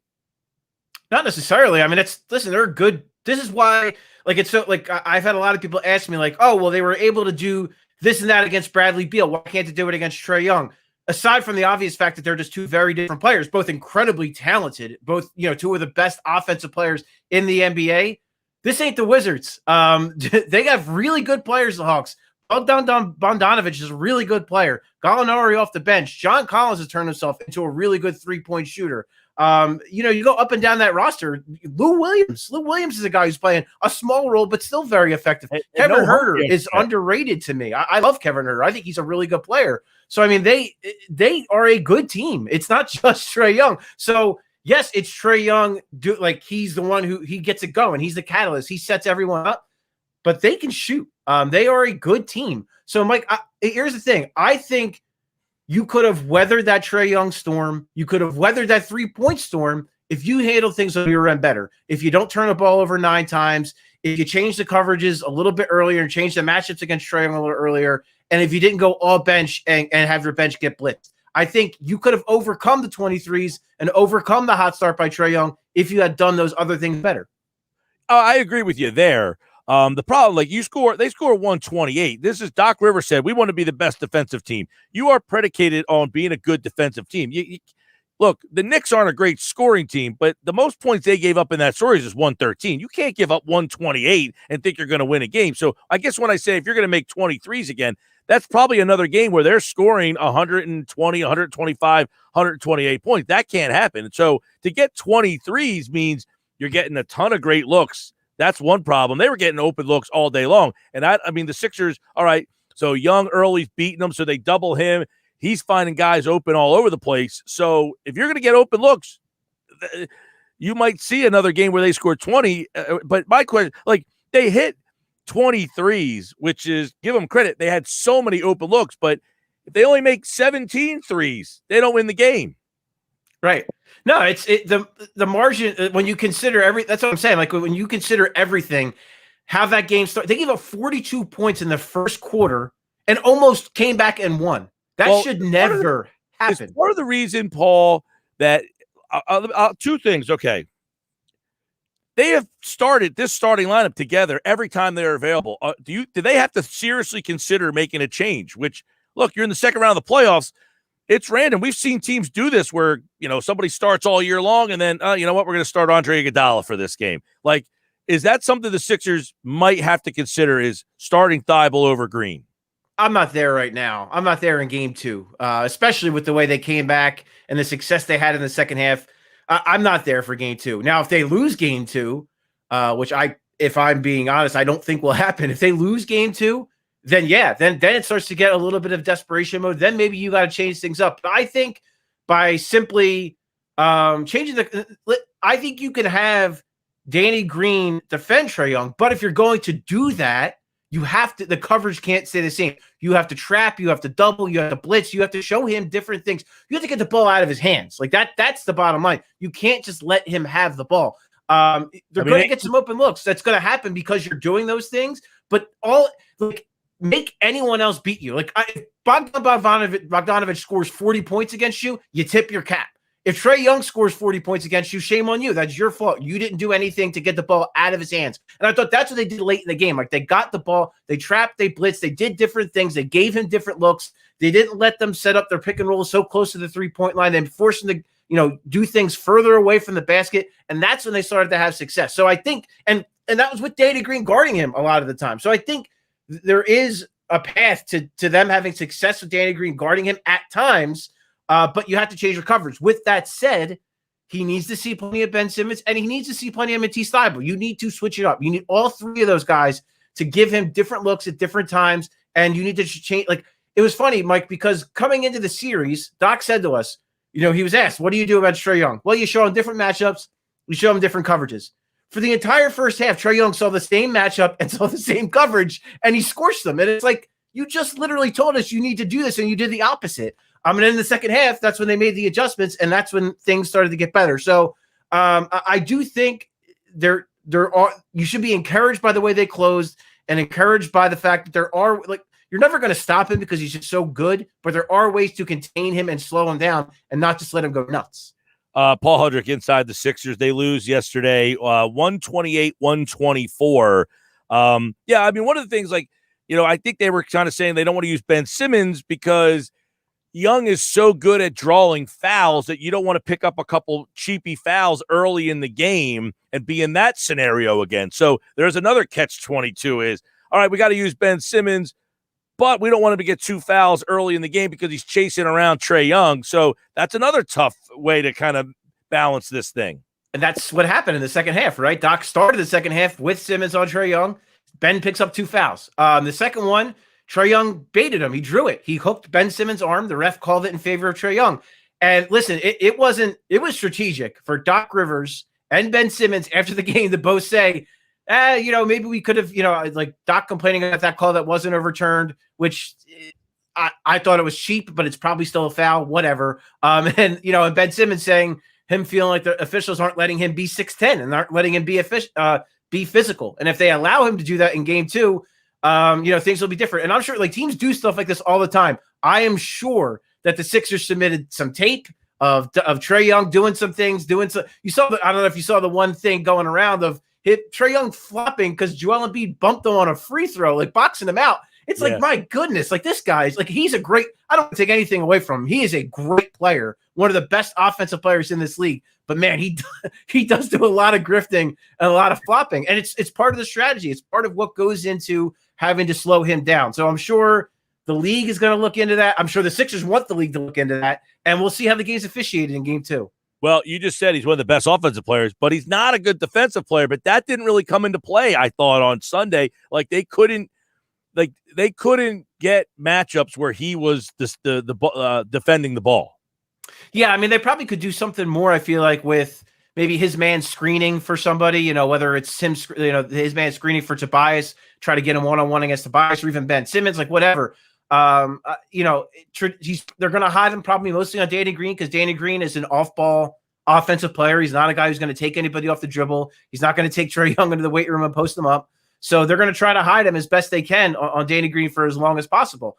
What I would like to see perhaps is you maybe in lineups where, Danny Green's off the floor and, going back to the all bench lineup, which I don't agree with at all, maybe mix in George Hill with this other starters, and then you have more of a threat. So you can go run some pick and roll with whoever, George Hill and Ben Simmons, get Trae Young caught up in some screens. You can't hide him as much in a scenario like that. Or maybe they put Trae Young on Seth Curry, and Seth Curry could take advantage of that matchup. I think there are ways to exploit him on defense. I don't think the Sixers did a very good job of doing that. So yeah, I would like to see them do more of that, certainly. And I think that's the biggest thing is using whoever is guarding him, becoming a screener and trying to get him mismatches that way. Yeah, that's, because Young is not a good defensive player. They could try to find ways to go after him. But that's a big difference in this series to the last series is Ben Simmons routinely had a smaller guy on him that he was able to back in. Tobias Harris constantly had mismatches where Neto's on him. You're not getting that situation here because Ish Smith, Neto, Russell Westbrook, you don't have three guards or three guys that are 6'3" and under on the floor that the Sixers really, their size took advantage of. And look, Atlanta's got these wings. They just 6'6", 6'7", 6'8", 6'9". They're just rolling guys out there. DeAndre Hunter didn't even play. Yeah, and he's one of their better shooters, by the way. So correct. There's some size that you were able to get a lot of points on in round one, and I thought their offense looked very like, oh, whoa, what's going on here? What's all with all this size and length in early in that game? Yeah, Earl, I think part of it too, Mike, and this isn't to make an excuse. This is NBA basketball. They needed to come out and they needed to play with their hair on fire, and they did not. I think it's the Hawks had a tougher. You talked about it. The Hawks had a tougher test in the first round. The Knicks are what they are. They probably clearly the Hawks are a better team. They took care of them, but the Knicks gave the Hawks a much greater challenge than the Wizards gave the Sixers, and I think the Hawks were kind of already. Because even when you look back to that Sixers-Wizards series, it felt like the regular season, right? Like it didn't feel like that playoff intensity, at least to me, because they were just so much better than the Wizards. I mean, they didn't have Joel Embiid, and they still blew out the Wizards in Game 5. Like they were such a better team that it just didn't have that intensity, didn't have that feel. The Hawks went through that. They had to go to Madison Square Garden and steal games. So like they were already in that, and I don't think I think that's why they kind of punched the Sixers in the mouth, and the Sixers weren't ready for it, quite frankly. And to your point about that's part of it is that this Hawks team is just flat out better. They're better in almost every way than the Wizards, and I think defensively is the biggest thing, and their size. And I think it did. I think all of that was a factor in the Sixers and those 9 turnovers. Like think about it, like if they just turn the ball over like once or twice. They are still in that game, even with Trae Young playing well. So I do think it was a matter of them not being ready for the moment, not making an excuse. They needed to be, but I imagine in Game 2 they are going to come out with a very much renewed focus. They are in this fight now. They've seen the Hawks have already stolen home court advantage, so they are now in this thing. Unbelievable. Now someone texted in and said, Sixers 24 of 35 from the line, 10 of 29 from 3. And I'm sure it'll get better. But conversely, Hawks 20 of 21. Well, there's a big difference. 20 of 21 from the line. And we know the Sixers missed 9 free throws, 7 by Ben Simmons. You lose the game by 4. This is a game where someone will say, look, he's missing these free throws. Can't have it happen. They tried to hack a Ben, although I thought it kind of worked against them with the lead. But Ben Simmons can't miss 7 free throws. Look, we want him to get to the line more. He got there 10 times. You can't miss 7. No, 100%. I mean, if he goes 6 of 10, you can live with that. 3 of 10, you can't live with. I mean, quite frankly, you can't. Like even Doc's whole point per possession thing, that ain't a point per possession. Then so it's not good enough. It's not gonna get done. I thought it's a shame because I thought it ruined an otherwise pretty solid game by him. After the first quarter, he turned the ball over a couple of times. I thought he looked pretty good throughout the rest of that game. But yeah, I mean, just there's no other way to say it. Like he needs to be better. He needs to hit more of them. He's going to go to the line more. If it comes to a situation where it's the inverse and the Sixers have a slim lead, you better believe the Hawks are going to start fouling him. And you don't want to get into that situation. He needs to step to the line. He needs to hit him. I don't know. It's mental. Like it's 100% mental. He's a 60% career free throw shooter. So you can't go 3 of 10. I mean, there's just no other way to put it. He has to hit him. All right. So right now, Game 2, Tuesday night, what's the first adjustment that has to be made at the start of that game? Just more aggressive on Trae Young, showing him, you can't have Joel Embiid dropping all the way back into the paint on the pick and roll. You need to get him further out. Like you can't let him get I know a lot of people were upset, and I even tweeted it, but maybe my tweet was in a little misguided about Ben Simmons picking him up, 40 feet away from the basket and fouling him. Well, the reason Ben Simmons is doing that is because he wants that screen to be set all the way back there. And then that gives the rest of the team more time to help and more time to rotate. And it gives Trae Young less time, and he's got to cover more ground that way. So, and the Sixers have to cover less ground in essence. So I think that's the big thing I want to see is in general is just picking him up further away from the basket. I know that that's going to maybe lead to him getting some drives and some things like that, but I think that's kind of one of those things. Like there's no great options against this guy. He's a great player. So I just think, I think the best bet is to try to get the ball out of his hands as much as possible and try to make anybody else beat you. And they might, because they have a good team and those other guys might beat you. But I would rather go down trying to get the ball out of Trae Young's hand and having, the Bogdanoviches and the John Collins kill me, as opposed to just watching, banging my head up against the wall, doing the same thing against Trae Young for 40 minutes a night. So that's what I want to see. I want to see just in different coverage. I want to see like one, occasionally you blitz them on a pick and roll. Occasionally you drop. Okay. Like, you know what I mean? I think you got to mix up the coverage. I think you got to mix up the defenders. I think those are the two big things when you're talking about Young. And I don't want to see any more all bench lineups. Those are the two biggest things I want to see. Somebody texted in that said, all this talk about Young, one player, what happens if you get past this round and you got to face one of these teams that do have multiple weapons? Because Trae Young right now, he's got you on the yo-yo, but he doesn't really have that second guy. I mean, Bogdanovich is pretty good, but, I mean, he's probably right below an all-star level player. That's a good point, is one guy right now took you to task. And if you're trying to figure out how to defend one, what are you going to do if you have to defend multiple? You might have got an eye-opening experience yesterday about where you sit and some of these other teams are. Now, Harden not going to play tonight, so that should be interesting to see what happens in that series and if he's able to get back into that thing, because the Bucks had the same similar look, was like they just didn't have enough. They, even with two guys out there, they couldn't figure out what to do. Yeah, and I'll say a couple things. I know a lot of people were talking about like, oh, the Nets hit a lot of shots, which they did, and I don't know that they're gonna that the supporting cast is gonna hit that many shots. But at the same time, I did think that Brooklyn was flat out the better team. Yep. But listen, losing Harden hurts. That's, to me, if I'm being really honest, I think he is, of those three guys offensively, he is the best one. Durant is the best scorer. Kyrie might be the best like one-on-one ball handler ISO type player, but James Harden is the guy who he can shoot. He can take a guy one-on-one. He can play in a pick and roll. He can facilitate. So I think them missing Harden is a big deal. I do think it's a similar situation with the Hawks and the Bucks. The Bucks hadn't played in like a week and a half or something. I can't, like, it feels like forever ago that they swept Miami. So, I mean, I think that's certainly a factor. Going on the road, they probably weren't quite ready for that environment. So yeah, I'm very intrigued to see how the Bucks come out in Game 2 to see what adjustments they kind of make. But if you're Milwaukee, you're still okay, right? I mean, you lost Game 1 in Brooklyn. You have a chance to steal Game 2. If you steal Game 2, you take home court advantage. You feel pretty good about yourself. So yeah, I mean, that series still has a long way to go. And, as we've seen throughout the playoffs, these things can change from game to game. So I'm very intrigued to see what kind of adjustments the Bucks make tonight and how the Nets will look, without James Harden the whole game. And if that's a prolonged absence, how they'll look going forward. All right, NBA playoffs tonight. By the way, Bucks and Nets. We have that game tonight at 7:00 here on 97.3 ESPN. Tomorrow we have Sixers and the Hawks.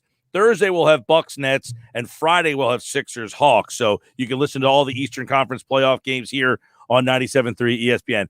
Check out Paul's observations from Game 1. They're over at 97.3ESPN.com, and make sure you get the free mobile app as they are blasted out on a message after each Sixers game. There he is, at Paul Hudrick on Twitter. Game 2, Tuesday night. All right, man, we will talk to you. Sounds good, Mike. Thanks, man. He, like all guests, appeared via the Boardwalk on the hotline. Excellent job from Paul, as always, as he's got that Sixers team covered. Kevin McCormick, our Sixers contributor, and also Jason Blevins, who has a great article up about trying to stop why it's so difficult to defend Trae Young. Check out that article now at 97.3ESPN.com. All right, Sports Bash is live, 97.3 ESPN. So Paul brings up, blitzing more, running at him, getting him off the mark, changing that up. how will the Sixers come out? Because Doc Rivers did kind of acknowledge a couple of things yesterday. One, that that what's it called? That the all bench. First off, he said he didn't have the all bench lineup didn't work, but he blamed the coverages, and he talked a lot about like that. He essentially tried to say Danny Green wasn't at fault. All right, he was trying to say that Danny Green wasn't at fault. He said the turnovers were a big factor for them not being able to contain Trae Young. And he said he thought taking care of the ball and adjusting on Trae Young made the difference in the second half. So hearing what he said makes me almost feel like he's going to put Danny Green back on Trae Young to start this game tomorrow night. That's what I heard from him anyway. That was Inside the Sixers. That was Paul Hudrick. When we return, plenty more on the NBA playoffs, including that one from yesterday. There's so much to unpack on this game. Are you less confident after watching game one? 609-403-0973. There's an interesting message in the video stream that I will talk about coming up.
right, Sports Bash, 97.3 ESPN, the free mobile app. Watch the show live, Facebook, YouTube, Twitter. Don't forget football at 4 in less than 15 minutes from now. Eagles have signed another one of their rookies today. The only one that's not signed now is Landon Dickerson. Obviously, a lot of takes on the Sixer game yesterday. Keep them coming, 609-403-0973. Trae Young, history yesterday. First Hawks player in history with 35 points and 10 assists in a playoff game. He joined Dominique Wilkins, Pistol Pete, Bob Pettit, Lou Hudson as the only players in Hawks franchise history to have back-to-back 35-point playoff games. And he joined Lou Alcindor, who later became Kareem Abdul-Jabbar, as the only players in NBA history with 30 points in each of their first 4 road playoff games. That's what you were up against yesterday, and that's what you're up against in this series. Give him a lot of credit, man. The kid can play. There's no question about it. He's a difference maker. 609-403-0973. Over in the video stream, a couple messages I want to get to. Tony is watching the show on Facebook. Now, this one's interesting. Doc Rivers' shortcomings as an in-game coach got exposed last night. Here we go. Let's go back to blaming the coach. I mean, was it Brett Brown's fault they lost yesterday? Should we blame him too? Yeah, I thought Doc had a tough day. But that being said, the other team hit 23s. Yeah, Doc did not have a great game as the coach. But is that the number one reason why they lost the game yesterday? His in-game coaching got exposed last night. It's like, I don't know if people watch a lot of basketball. Does anybody have a coach that is a good in-game basketball coach? Because every game someone loses, I always hear it's the coach's fault. I think that Steve Nash said something today that I've been saying for years, and Steve Nash nailed it. And by the way, I want to read the rest of Tony's message. He said, Doc's shortcomings as an in-game coach got exposed, similar to how the Clippers were bounced last year. Failed to put the best defender on opponent's best player. Played too many guys. Late adjustments. Failed to attack the weakness on defense. There's a lot there. He failed to put the best defender on the opponent's best player. Well, the one problem is your best defender is not a great matchup for their best player. So you can't just say put your best defender on the opponent's best player. If they don't match up well, that's a problem. Ben Simmons can defend Trae Young. I'm not sure he's going to run around with him for 48 minutes. I just don't think he can do it. Not all game. You could pick your spots, and I think that's what Doc tried yesterday. He might have taken too long. See, I think once Danny Green got off to the slow start that he did, then he got to go to the Thibault and try that. You go to Ben Simmons third. So I don't agree with failing to put the defender on the best player on the opponent. He did do that. He just had to wait. He couldn't do it off the bat. You can't ask Ben Simmons to play 40 minutes on Trae Young. I mean, you got a 6'10 guy running around with a 6'1 guy who, by the way, is pretty fast. I mean, it's not like he's a 6'1 plotting fullback. The guy can move. Ben Simmons can stay with him, but I don't know that he can exert all that energy on him.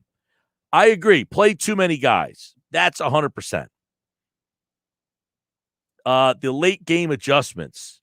I thought they made some nice late game adjustments, honestly. They got out of what they were doing. They doubled. I think Trae Young only scored 10 points in the second half. So they made the adjustments. The problem was the adjustments were to let the other guys beat them. And they did. That was the adjustment. Don't let him beat us. Let the other guys beat us. And those guys beat you. That's not a failure. That was the adjustment. Hey, this guy's killing us. Let those guys go. I mean, Bogdanovich, they hit big shots. But again, we're going back to the coach. It's the coach's fault.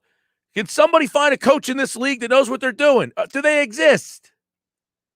Or do we always blame the coach?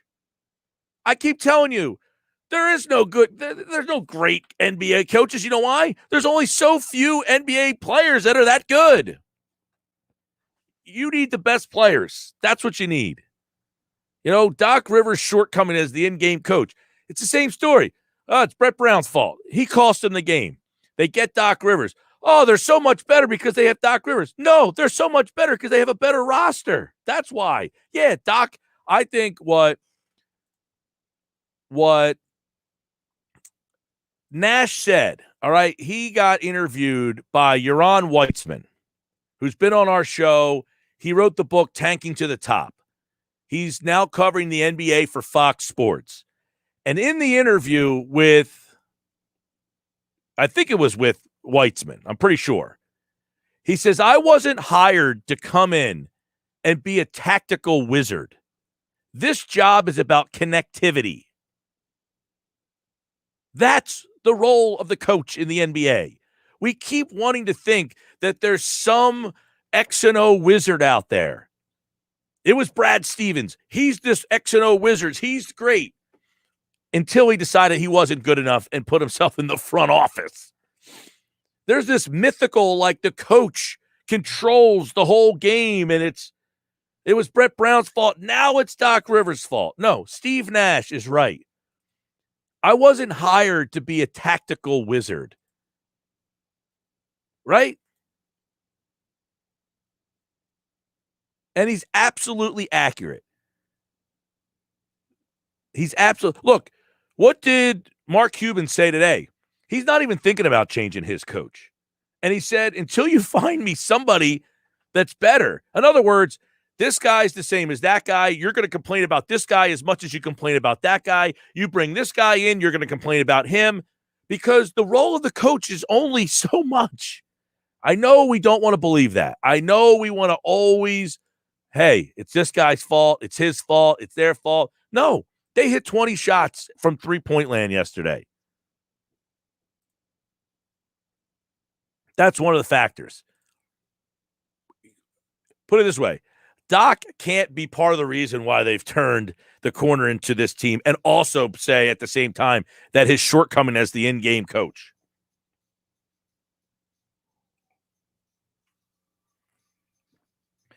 All right, 97.3 ESPN Sports Bash.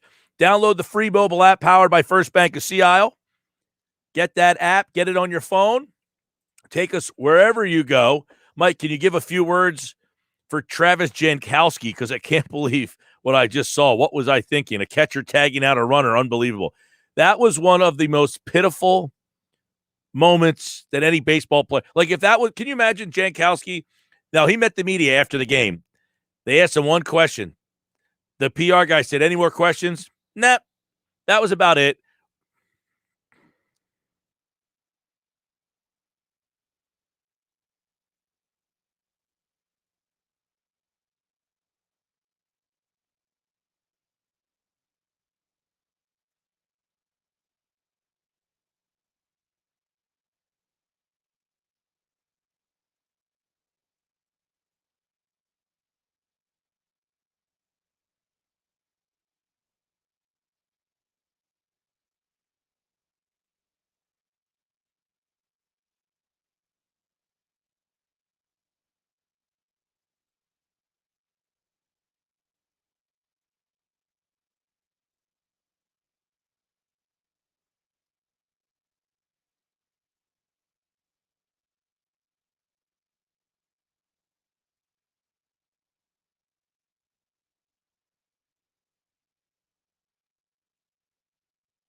It is Football at 4, powered by the Inside the Birds podcast. Geoff Mosher is here today, and of course, this hour of the show, it is brought to you by PropSwap, America's sports betting marketplace. Sell your sports bets and find out how. Make your profit at PropSwap.com or download the PropSwap app. Today, the Eagles have signed all but one of their rookies now, by the way. Landon Dickerson is the last one, and obviously they did last week with Devonta Smith, and everybody else is done. And pretty much, Geoff, the Eagles are going to be on hiatus for a little while, right? They got a couple of weeks, like 6-7 weeks off after, all these OTAs and everything have now come to a close. Yeah, Mike, in many ways, this has been a challenging offseason for the Eagles because of COVID protocols that are still in place. It's a good thing that Nick Sirianni just had about 2.5 to 3 weeks with the team to do the coaching and the individual instruction that they really badly need with a new staff and a new quarterback and a lot of first-year and rookie players. But, he had to give up the 7-on-7s, 11-on-11s, and mandatory part to get that. So it's a good thing that they were able to do it. But in the bigger picture, I think not a great thing that such a young team with a new coaching staff had to give that up. And then secondarily to that is, in the past, we've seen that if you had a new coach, I think you got to start training camp a week early. And that's not the case this year. In fact, this year, I think 29 teams are all, including the Eagles, are all starting July 27th. The only teams that get a little head start are the two teams that play in the Hall of Fame game. And I think the Thursday night team is the team that play the first Thursday night game as well, might also. So the Eagles didn't even get that benefit that normal teams used to have when they were on a new coaching staff. So they get 6.5 weeks now, and that's like forever. It used to be the end of June that OTAs were over, and it was only like 2.5 to 3.5 weeks that you really kind of had to cross your fingers if you were a coach, and hope that, or a GM, nobody got in trouble. And that's why Nick Sirianni, spent a great deal of time in his press conference, I think Friday, talking about just being accountable, being aware, being alert, doing what you got to do to make sure that you come back. I believe, as he said, in the ready to compete and in the best shape of your life. Yeah, I mean, hindsight, he got these guys to come out there, which was nice. But hindsight, should they have made this agreement? Should they have said, look, you got to come to the mandatories? Well, I think it would have no, because I think if you had tried to keep it the way it was and make it mandatory, that means you would have only had most of the team. I suspect you would have only had most of the team there for just that 3-day mandatory minicamp. And then the veterans would have just done the voluntary nature for the rest of the time. So if I'm a new head coach, I'd rather try to at least strike a nice peaceful accord with my players in my first year. And B, I would go for the more time and sacrifice the 7-on-7, 11-11 part. Because we talked, I think on Friday or maybe Thursday, I don't remember, but hey, this whole Zach Ertz thing, what's going to happen here? Oh, we'll find out when he gets to the nope. Oh, there's no mandatory. So I guess we won't find out what, how serious this whole thing is going to be, right? We won't find that out unless he makes it all the way to training camp. Yeah, that'll be a very interesting saga. At this point, I think you leave the door open for anything, but I still think that it's counterproductive to have him on this team. And that's not an anti-Zach Ertz stance by any means. I actually think I'm probably in the minority who thinks he can go somewhere and still be a guy who catches, 55 to 65 balls. But I just don't see the way you've built your team, the transition that you're in. If you have Zach Ertz and Dallas Goedert on your team, it kind of prevents you from, going forward with Zach Ertz as your top tight end with Dallas Goedert as your number one tight end. B, just by virtue of the contract, you would think you have to play him. And now you're kind of going back into that 2 tight end offense thing when really they've kind of rebuilt their wide receiver core. And I imagine they would rather be a 3 wide, 1 tight end type of team like most teams. Geoff Mosher, Football at 4 here. So give me Sirianni spoke on Friday. So I guess that's kind of like it. We're not going to hear from him or the Eagles for quite some time now, as you mentioned, the next 6 or 7 weeks. But there were some things that I took from that I thought were kind of interesting. But what stood out to you? Like, what was the message that he tried to get across in your mind as this team was, now off for, as you mentioned, an eternity in football terms? Yeah, obviously he's, he's got a lot of young players on this team. And I thought his message was make sure you're ready to come back here in this, unique kind of circumstance for how long you have off.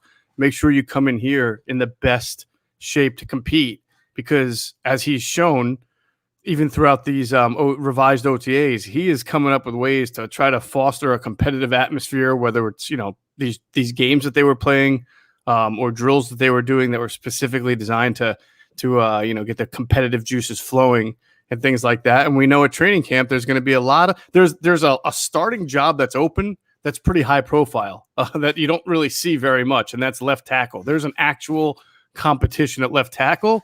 And then there'll be some really good competitions that, as we sit here today, it looks like it's a cornerback competition there between Avonte Maddox and Josiah Scott and the rookie Zach McPherson for that number 2 job, or the corner opposite Darius Slay. I mean, I think running back with Kerryon Johnson and Jordan Howard and Boston Scott in the mix. I mean, that's going to be a good competition. So linebacker will have some good competition. Safety should have some good competition. And that's what he's talked about all offseason, and it should be an exciting camp for that to see. But you're going to be – take it like Derek Barnett last year. For whatever reason, he lost a lot of weight in the offseason, and he showed up, and he was I think even Jason Avant said on our Q&A show, something like 215, 220 pounds, something like that. That's small, obviously, for a defensive end. And it took him a while to kind of get himself back into shape. With a new coaching staff who doesn't owe you anything right now, you can't afford to be underweight or overweight or have something be lax, because they're looking for the next guy to put in there. Yeah, the defensive front is something that you guys touched on in the latest Inside the Birds podcast, which dropped this morning at 6 a.m. And, they brought Kerrigan in here, but you're kind of wondering what that training camp is going to look like. Are they going to come in with Derek Barnett or is this as the starter? Is there an open competition? Because you mentioned there's a high profile one, but that defensive front is going to be another interesting to see, because Josh Sweat, I think he did say he expects a similar role to what he had last year. Right. Does that mean Derek Barnett and Brandon Graham are your starters? Kerrigan and Sweat are kind of the pass rushing specialists. I think that will be a very interesting training camp story. Yeah, I mean, the whole front seven, or the D-line, as you're mentioning, is fascinating. How they use Ryan Kerrigan, who has been a defensive end and a stand-up outside linebacker. And in the defense that Jonathan Gannon plans to implement, we suspect that there'll be that kind of hybrid strong side linebacker role is a pass rusher, kind of like what you see with Anthony Barr with the Vikings sometimes. And, 2 kids that have had their position change, sort of, are Jannard Avery and Joe Ostman, and they're now kind of we're told like the outside linebackers, but are they like Kerrigan in that they're really pass rushers who are lining up at linebacker, or are they just now competing for linebacker roles? So we'll have to check that out when training camp begins. Now, you mentioned that Derek Barnett is such a huge wild card. I kind of agree that how is this new coaching staff going to view him? As a first-round pick who they traded up to get a couple of years ago?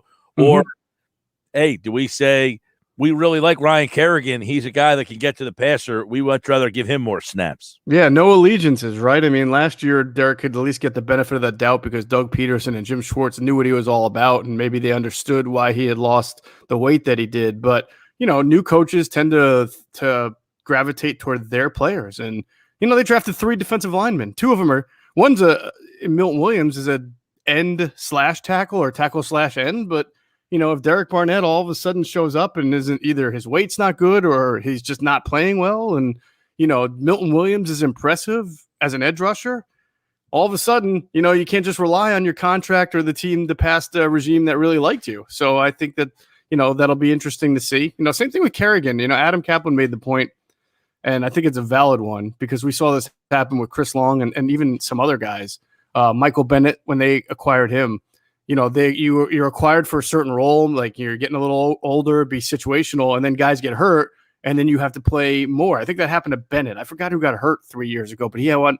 Barnett did, so he wound up playing a lot more snaps than he would have thought, and he had a good year. So maybe Kerrigan at $2.5 million, I believe, was the fully guaranteed number, who's here to kind of play a role as a situational rusher. He's really they're just one injury away from having him play a lot more snaps than you would think. And that could wind up being a very good value signing for them. Yeah, and they also had, the rookie D lines. We talk about the rookie signings. Everybody's in.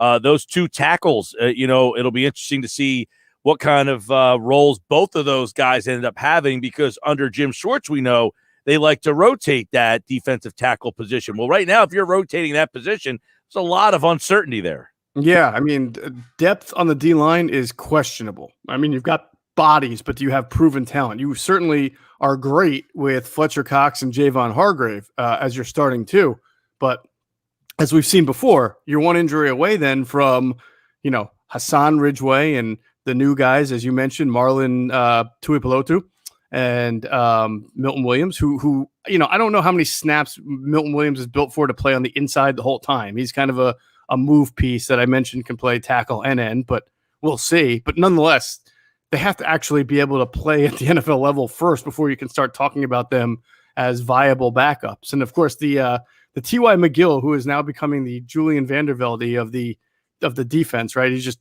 always comes back. He's there in the mix as well. Andre Dillard spoke last week. He's got this, I got this fire in me. And wasn't that something, Geoff, that he was questioned about coming out of college? That he said, I never missed a whole season due to injury here. So I think that has, the way that he spoke and Mailata spoke last week about this competition, they both know they're in this thing, and they both kind of approached it, I thought, a little differently. Yeah, definitely. Differently in that they're different kind of guys, but they almost had the same message, right? I mean, Jordan Mailata was not acting like he won anything. In fact, he said he's constantly reminded that he's accomplished nothing in the NFL, despite all the accolades that we all gave him last year. And Andre Dillard basically said, I know I've accomplished nothing, and I know I need to change. I thought that was really important to hear. Sometimes things can be lip service, and it'll all be determined by how he plays when it gets real, when the pads come out. Right. But part of at least kind of getting better, Mike, I think is, understanding of what you need to do. So I know like we can be a little bit cynical, like a Ben Simmons shooting video. It's like, yeah, I've seen your shooting videos. Now show it on the court. Right. And I'm sure a lot of people feel that way about Dillard. Yeah. You're saying you're meaner, you're nastier, you're tougher, show it on the field. But I do think it was important for him to come forward and at least acknowledge that these were deficiencies that he had and talk about the fire that's lit within him. That's a good thing. Yeah. The one thing that's interesting about that battle, see if you agree, is Mailata can play both sides, where Dillard can really only play one side. Does that actually hurt Mailata in that competition? I don't know that it does. I think that they want the best player to play left tackle. So if Mailata is the best, I think they're going to play him at left tackle, even if it's close or anything. I mean, if anything, if Dillard is just really good and outperforms him, then it's a benefit to Mailata that he can still be on the team and be depth, being able to play left and right. I'm not quite sure how good Mailata would be at right tackle anyway. He played it a little bit, but it wasn't like that was a natural spot. Yeah. At least gave it an effort. I was going to say the whole Dillard thing is a low bar to like compare it to, right? Well, right. He essentially was like, I don't know. Mailata went over there and played a game. I mean, I don't think at the end of the Mailata game at right tackle was certainly less memorable than what Dillard did at right tackle. Sure, but I'll say this: if Andre Dillard is being honest and fair about his new mentality and being tougher and being more physical, well, that should translate well to being able to move over to right tackle and handle your responsibilities. So if there really is a new you and you lose out on left tackle, but you're the top backup and you got to play right tackle, then that new you better be still with you if you have to go in and play that position. Yes, definitely. Now, it also could get you. They're not going to cut Dillard, though, right? No. Because versatility is such the word, right? Oh, you got to be able to do. He's not versatile.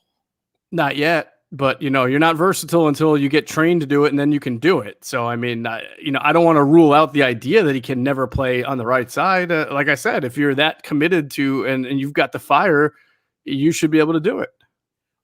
Julio Jones was traded over the weekend to Tennessee. Couple things. One, that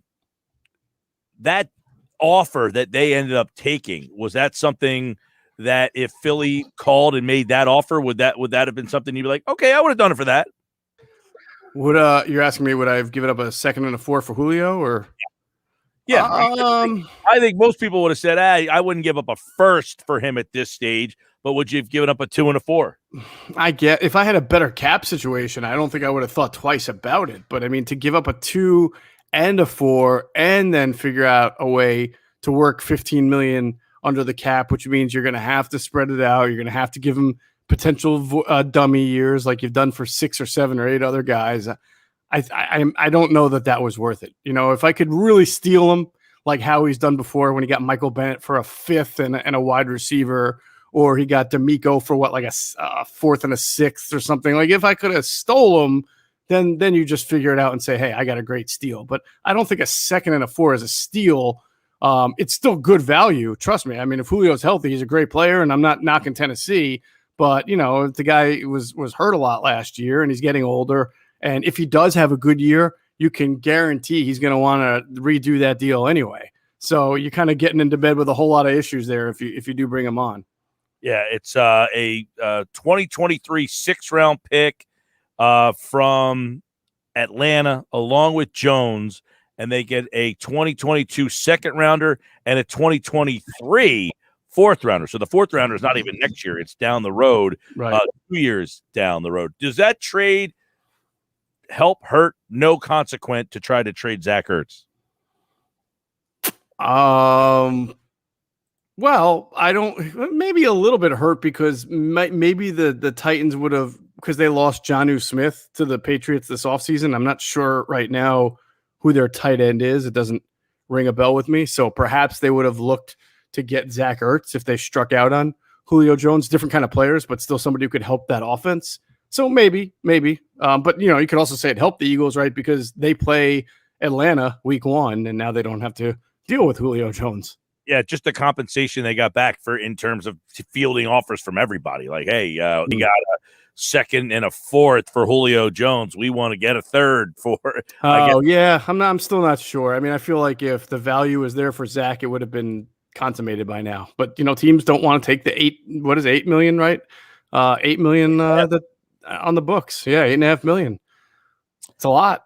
Tough spot. All right. Sports Bash Live 97.3 ESPN Football at 4. The Inside the Birds podcast. New one dropped this morning at 6 a.m. Check that out. Got a lot of good conversation on the defensive line that we kind of touched on a little bit today. Also, the Eagles made all of their rookies are now signed except for Landon Dickerson. And as Geoff mentioned, about 6.5 weeks away before the start of training camp, which, that's a long time, as you mentioned. This is a long time to let the guys kind of be out of the building. So we'll keep an eye on that and some other football stuff. We'll look at other NFL news. We'll go to the other divisions. We'll look at some of the other teams all throughout the summer here during Football at 4 and the Inside the Birds podcast. Check out all of the stuff on the Inside the Birds platform throughout the summertime as well. You guys got any summertime stuff coming up that people should know about? Or is everything staying status quo? We are working on a few things that we look forward to being able to announce when the time is right. Ooh, look at that. All right. Good tease. All right, Mosher. All right, man. Have a great one.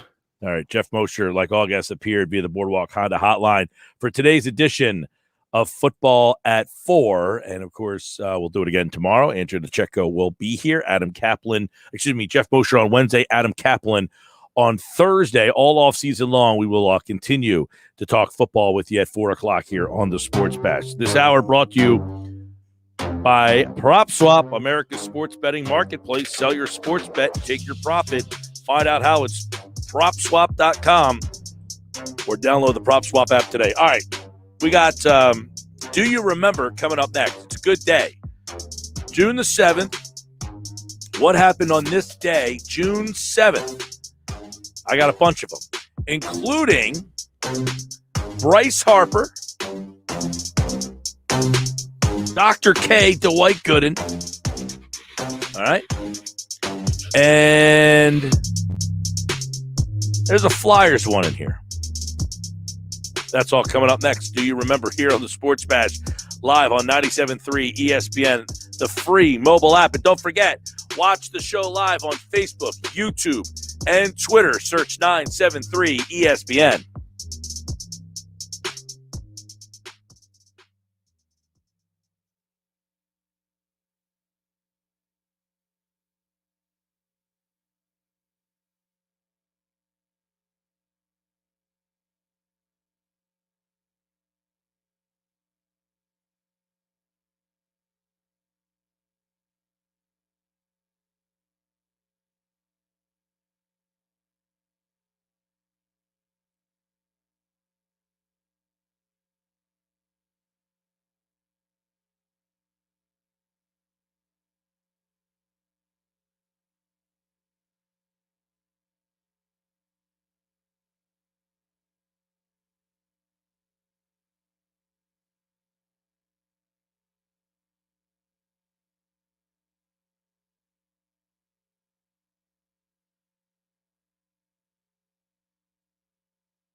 All right, how you doing, everybody? It's a 4:26 on a Monday. Sports Bash Live, 97.3 ESPN, the free mobile app. I'm Mike Gill. This is the Sports Bash. And don't forget, we've got Nets and Bucks tonight. 7 o'clock tip coverage, I should say. 7:30 is the tip on 97.3 ESPN. Don't forget, you can watch the show live on Facebook, YouTube, and Twitter. Check us out each and every day with the live video stream. Just search 973 ESPN. All right. Today is June the 7th. My producer is Josh Henning. All right. We are set to take a look at some of the things that happened on this day. Wait for this all day. Have you? Yes. Is there some event that you were like, no, happened that you wanted to talk about? No, but it's something different and interesting to look forward to each day. Cool. On this day, 1978, the 32nd NBA championship was won as the Washington Bullets beat the Seattle Supersonics in 7 games.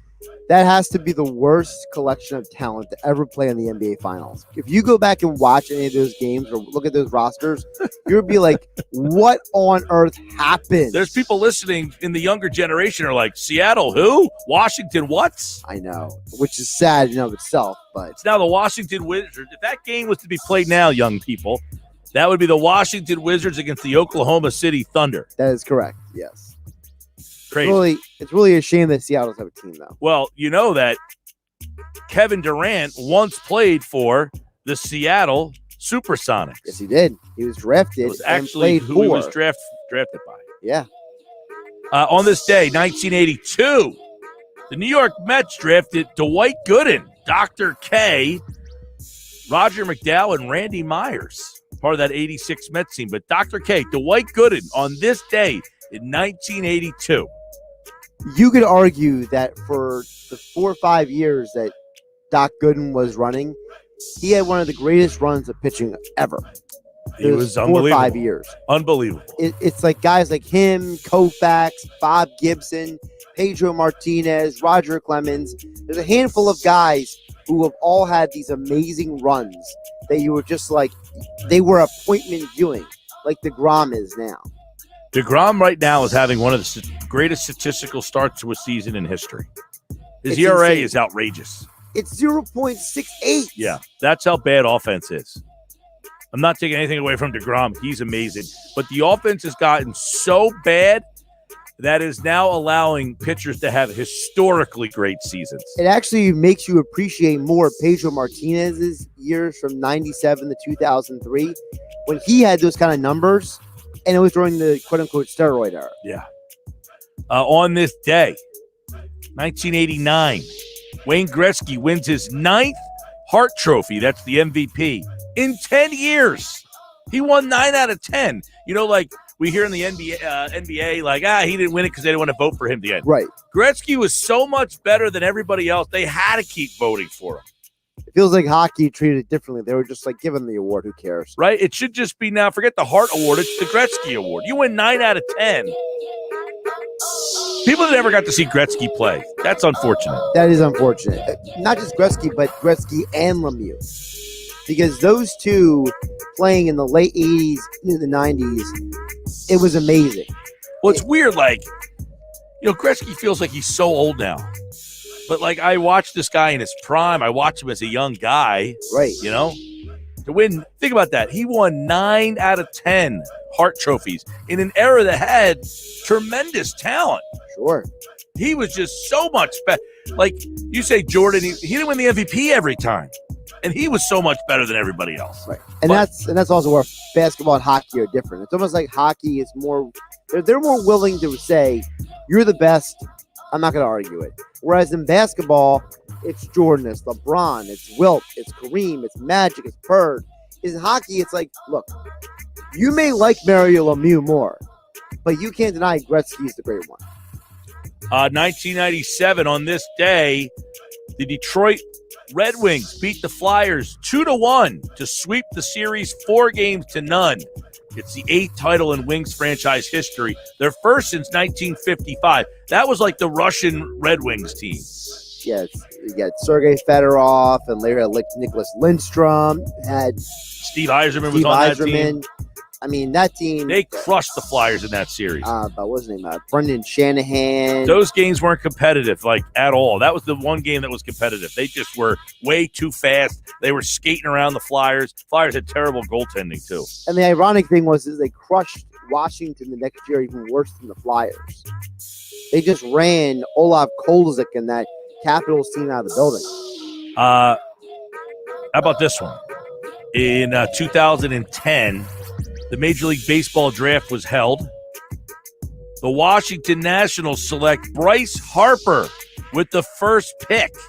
The Baltimore Orioles took shortstop Manny Machado third, and the Anaheim Angels took one Mike Trout on this day in 2010.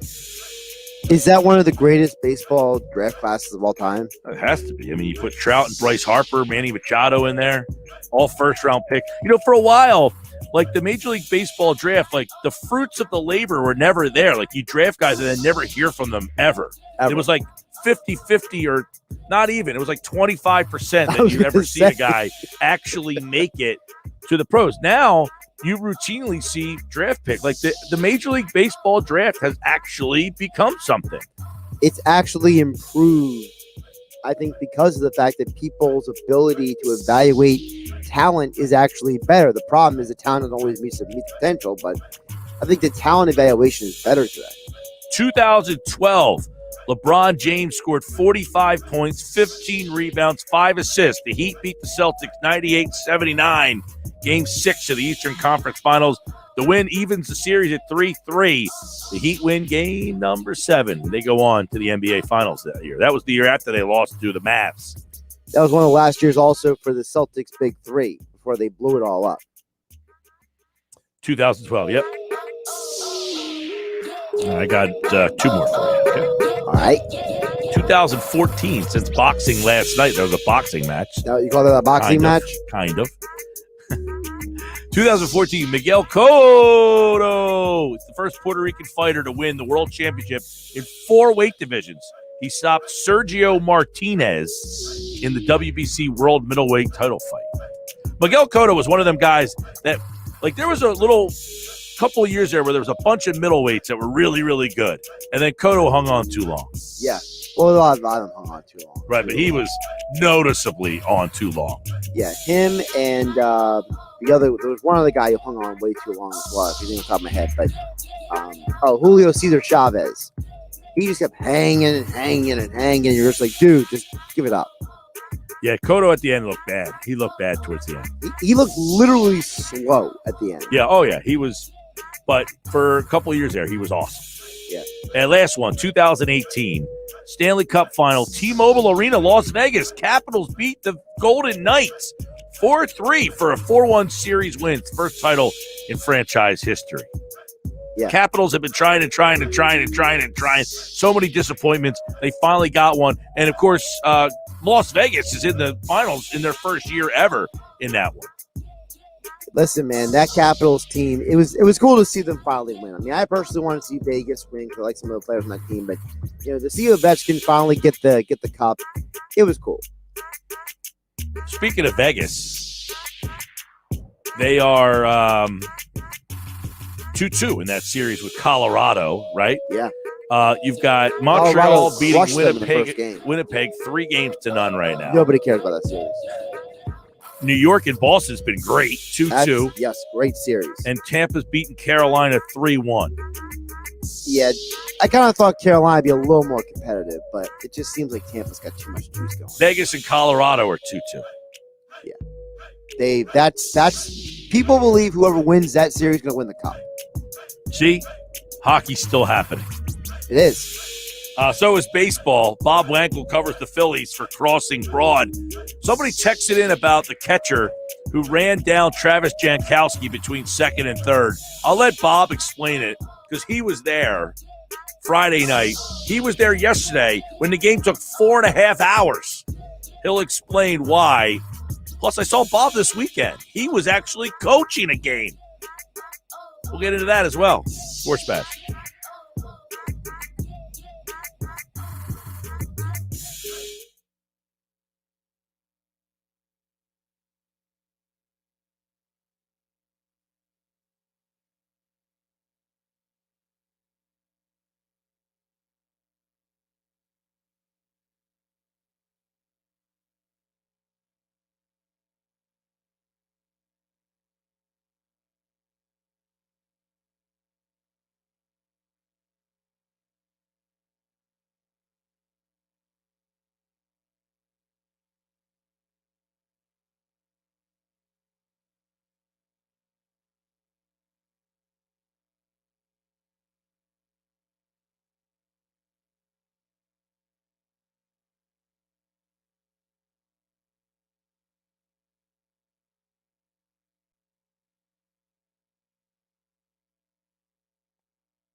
All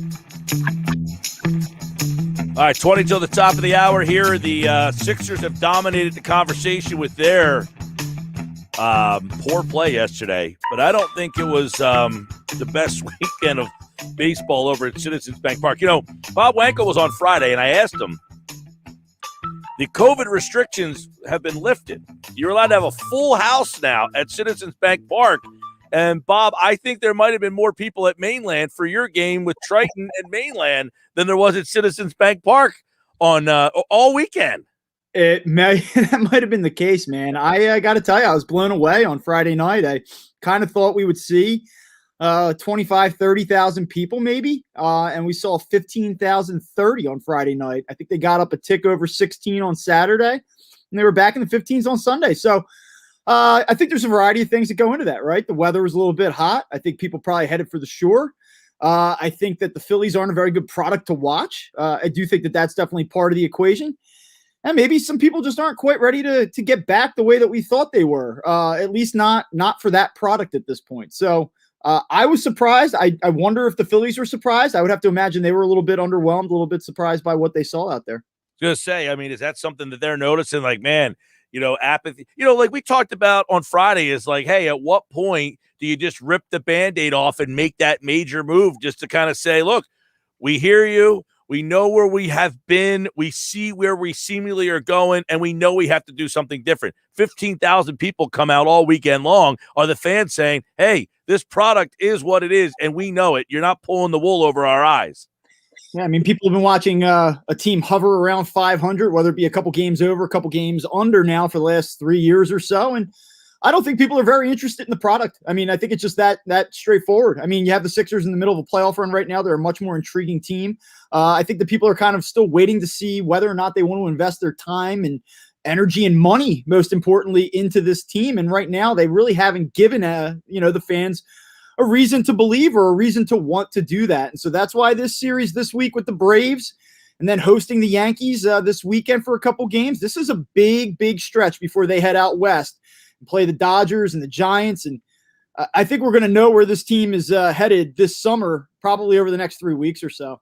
Yeah, and, you know, we kind of feel like we know where this team is headed. They're 28-30. They've been hovering here, right about here. It seems like for 4 years, Bob, right? They have been this same team for almost 4 years where, hey, it's either, you know, bleep or get off the pot. Be something, but don't be this.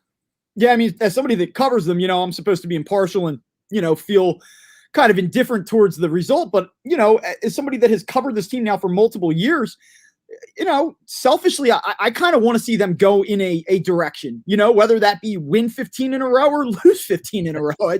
You know, you just hover in this in between. And, you know, I do my best not to be like takey, you know, deliver these hot takes or anything. But, you know, you watch this team and sometimes you say, okay, like, well, maybe they can put it together and make a run and they'll find themselves in the playoff mix.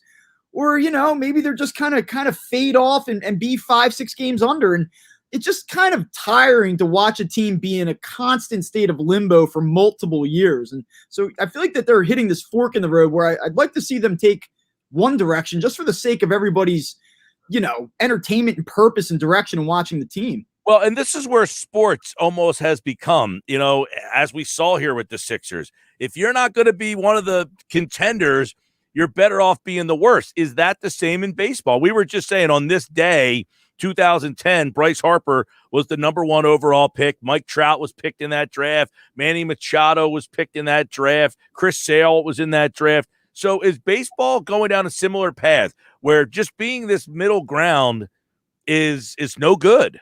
Yeah, I think the sport at large is doing that. I think there are plenty of teams that are saying, like, we're not interested in spending a lot of money to be an 80-win team or to possibly give ourselves a chance at a second wild card. So you're seeing a lot of teams really strip down, try to build from scratch, start over. But I just don't think the Phillies have that luxury. Even if that's the right way to do it, which you can argue whether or not that's the right way to do it, the Phillies are a team that haven't been in the playoffs in 10 years. They are a major market team that has expectations, that has star talent here. I just do not think that the Phillies can sell a teardown or any type of retooling to this fan base. They've got to find a way to keep the majority of this core and maybe flip some of the pieces on the peripheral, you know, or some of the pieces on the edges and find a way to make it better. The Phillies just cannot go 14, 15, 16 years now and do another multi-year rebuild without being in the postseason. This is not an easy task because, as you mentioned, they have a core that's not, it's not like this old core. I mean, Bryce Harper's a younger guy still, even though he's been in the league for so long. That you're trying to build around him, but it almost feels like you're trying to figure out a way to build around Allen Iverson. Like he's got so much money tied into him and it was supposed to be, hey, he didn't sign for what he could have so that you can sign around him. But it seems that they're in a financial fork in the road here. Yeah, they are. And, I suggested on Friday that if they were going to trade somebody, the one interesting commodity that they have is Rhys Hoskins. And I actually received some pushback. I had some people tweet at me saying, like, you can't trade him. He's their best player right now. And that's kind of my point. I'm not saying that the Phillies need to look into trading Rhys Hoskins because he's not a good player. I'm saying that the Phillies might want to consider trading Rhys Hoskins because he is a good player and he is not overly expensive, and he could be the type of guy that you flip that changes the DNA or the overall complexion of the team. And unfortunately, I think that that's what this team needs more than anything else. They have some usable parts. They have some talent. I think that they have an ownership that, that ownership group is not exempt from criticism, but I think at heart they want to win. I just think that this is a team that really needs to do something different. And I think that that's one of the ideas that they could potentially explore. And I don't want to reiterate what we talked about on Friday too much, but I think this team has to be creative in how it looks at itself and retools here. Oh, I don't disagree with you at all. To get pushback on that, there's not a lot of options on this team you can move unless you like banging your head against the wall, right? I mean, he's got to be at the top of the list. And this isn't, you stink. This is, you have value, and we need to change the complexion of this roster. Yeah, absolutely.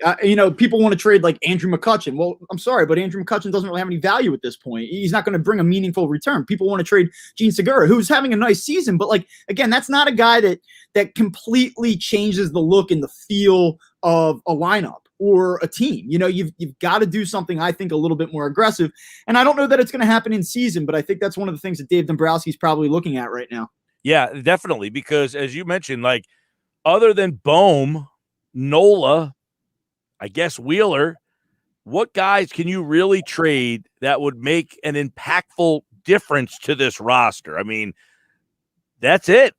Yeah, I mean, I think that really is it. And, a guy like Zach Eflin would have some value out there. But again, to me, he's the guy that you probably leave on the roster because he doesn't cost all that much, and you can kind of build around him as a second, third tier guy in your rotation, and they need these guys. So again, if the idea is that we want to be competitive in 2022, you can't strip it down too much. So when you make a trade, and let's say hypothetically that it's for a guy like Rhys Hoskins that you're shipping away, you need to get something back that is a win now part, right? It's not about trading for the future. It's not about trading for low A talent. You're trading for guys that are ready to step in and contribute almost immediately, but just again kind of shaking things up. And that's easier said than done. There's not a ton of teams that are really in a position that would make a natural match for the Phillies in that regard. And by the way, this is a team that they won 2 or 3 this weekend against the Nationals, which on Friday I mentioned, you got not Washington, you got to beat them 2 out of 3. They're not very good right now. And they did do that, but I guess we'd be remiss not to mention the role that Herrera continues to have. We talked Friday, they moved him to the top of the lineup, and he continues to kind of be a surprise for them. You almost wonder where this team is without him. Absolutely. And he had 2 more hits yesterday and really had a big one. The Phillies were kind of gifted extra outs there early in the game. They fell behind 3-0. And he came up 5-3, I believe it was, and singled down the third baseline, knocked in 2 runs, kind of broke the game open a little bit, at least at the time being, gave them some breathing room, and just a really, again, another good game from him. And I just can't even imagine where the Phillies would be right now if they were getting the type of production that they were getting out of the center field spot back in April. I mean, that was the number one story, remember? It was the story. It was historically bad center field play. What are they going to do? They have to make a move now. And I mean, right at this point, as we speak, he's been one of the 2 or 3 most productive offensive players on this team. They'd probably be 7 or 8 games under 500 right now without him. Bob Wankle, Crossing Broad, covers the Phillies. Give us a quick explanation of what happened Friday night with Jankowski. thought you were going to say, give us an explanation what happened Saturday afternoon. I'll get to that in a minute. Oh, man. With Jankowski, I mean, Joe Girardi said it was a bad read. It was a bad read. I agree with that, but he compounded the mistake by just freezing, to have a catcher pop out and run all the way out there and make the play unassisted was absolutely unbelievable. He just froze. You got to go back to second base. You have to make him make a throw. And it was funny. I know we talked Saturday, and I had said to you, Travis Jankowski gave us the shortest player availability in maybe the history of the Philadelphia Phillies after the game on Friday night. He came on the Zoom. Hey, Travis, what happened on that play? He said, who got the question in? I actually forget who got the question. I believe it might have been Zalecki. He just said, it was a bad read. I take responsibility for it. And 5 seconds went by. There was dead air. One of the PR guys said, anybody else? Nope. And he was on his way. It was, what else is there to say, right? He messed up. He knew it. It was an inexcusable mistake. It was just terrible. Now, Bob is also the manager for the Triton Mustangs. They were here on Saturday to face Mainland, and that was a game that I called. So it was kind of interesting. I'm doing the play-by-play. He's managing the game, and you could watch the game. It was fantastic. Triton goes down 4-0. They come back and take a 7-4 lead with 2 outs in the 6th, and Chase Petty comes up. The number one question I got all day was, why did your boy walk Petty? So I said, well, he'll be on Monday. I'll ask him. Yeah, this is weird. It's like a role reversal. Usually I'm asking that question. Hey, listen, there's a reason that kid's going to possibly be making millions of dollars here in the coming weeks. He's a great player. He's a great pitcher. He's a great hitter, and we knew that going in. Very, very long story short, I understand why people ask that question. It was definitely a tough decision in the moment, but I don't really regret it, to be honest with you. He put a swing on a ball. It was a windy day. He really had to cut through the wind to get it out of there. Our starter was nearing the pitch limit at that point. We did not have a lot of depth available to us behind him. And frankly, it wasn't the last inning. We still had to get another 4 outs, and we didn't want to put the tying run on base with 2 very, very good hitters behind Petty in that spot. And, we felt that if they came up with the bases loaded, we're a single away now. We're only up 1, and we still have to get 4 outs, 3-4 outs with a pitcher at that point who doesn't really have a lot of varsity experience. And so we were aggressive, and I trust my players, and the kid made a great swing on it. It didn't win the game. It was still tied going into the 7th, and we just didn't have enough. But that's a great team. There's a reason that they're 22-3. There's a reason that they're the 1 seed in Group 3, and I was very, very proud of our team, and it was a great opportunity, a great atmosphere to be down there, and it was really good. It was good to be a part of it, but I'll be taking that one with me for a very, very long time. There's no doubt. That was a great text you sent me Saturday night. It was cool. And I said during the broadcast, I was like, there's a lot of wind. You got a soft tossing lefty and a guy who takes big hacks.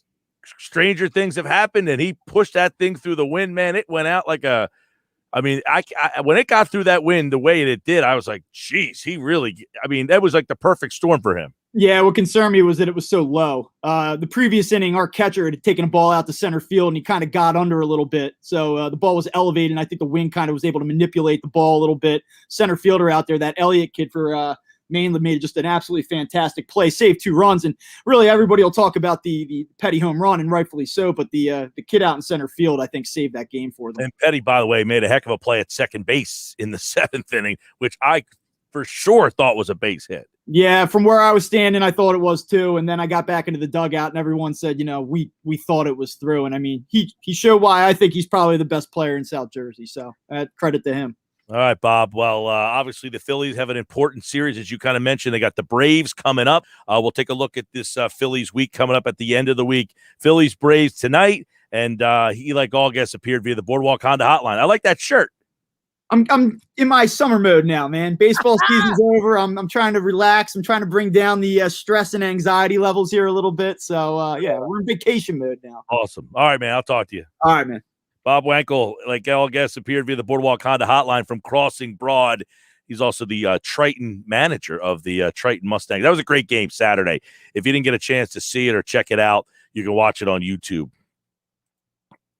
that clip of Petty's home run is pretty much going all over the place. It's been all over the place. All right, back with more Sports Bash on the other side. Sixers, are they in trouble? I'll tell you why they're not next here on the Sports Bash Live on 97.3 ESPN, but why they could be. Stick around.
All right, final hour of the show. This is where you guys can get involved. 609-403-0973. 609-403-0973. Sports Bash. I'm Mike Gill. Watch the show, final hour, on your way home.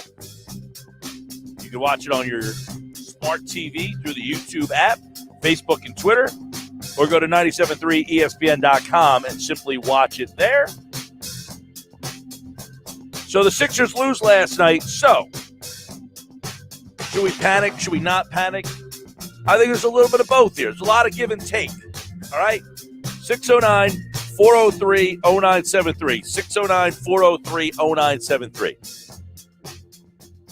Obviously, Trae Young is a problem. However, it is a manageable problem that the Sixers are equipped to handle. I think they did not do a very good job yesterday out of the gates. They looked a little sluggish, a little slow. And obviously, Atlanta shot the lights out. They made 23-pointers yesterday. That's a problem. Right? You know, one of the things Matisse Thybulle said today when you're trying to defend Trae Young, he says he's really versatile. You cut off one thing and he finds another. The difference between like this team and, say, Washington is Trae Young can score. He can score in a variety of ways, but he's also got some help. He's got multiple shot makers on this team. I told you last week this team is a problem, but this isn't an NBA championship team, all right? This isn't a team that the Sixers should be on their heels with all of a sudden.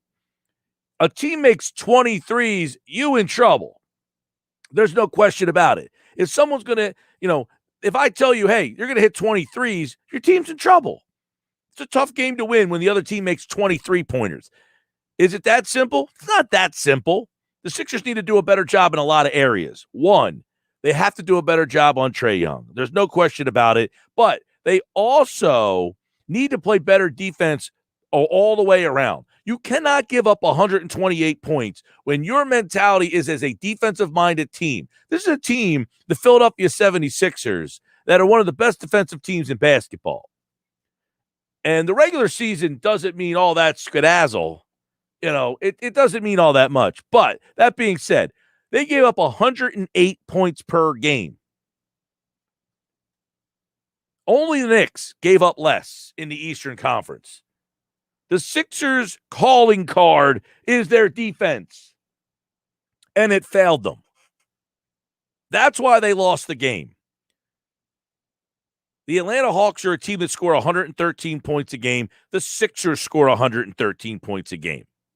The Hawks give up 111. Philadelphia gives up 108. The Sixers' defense is the biggest number that was off the average. So why did this happen? Well, there's a variety of reasons. You got off to a slow start because you tried to defend one-on-one. I thought that they absolutely took advantage of Joel Embiid early in that game. This and maybe I'm saying Joel Embiid like it's his fault. It was just the way that they decided to attack him, which was they used the pick and roll, and then Joel dropped back. He's dropping off, and they took advantage of that. So I thought, what's funny? I was thinking about this when Paul Hudrick was on, and he was talking about the fact that they had him dropping back. And I said, in my head, I'm thinking, well, Joel Embiid's a liability.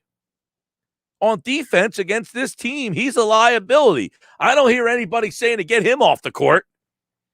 But realistically, Joel Embiid against this Hawks team, because they shoot the three, they do not have an inside game at all. Everything they do is bombs away. But they shot 47 threes yesterday, something like that. So in a series against the Atlanta Hawks, Joel Embiid's essentially a defensive liability. Right? Somebody texted me last night, you got to get Ben Simmons off the court. He's a liability. Well, you want Joel Embiid off the court? Is he a liability too? On defense, he is. But again, we only think about offense. Joel Embiid scored 39 points. I can't get him off the floor. Yeah, of course you can.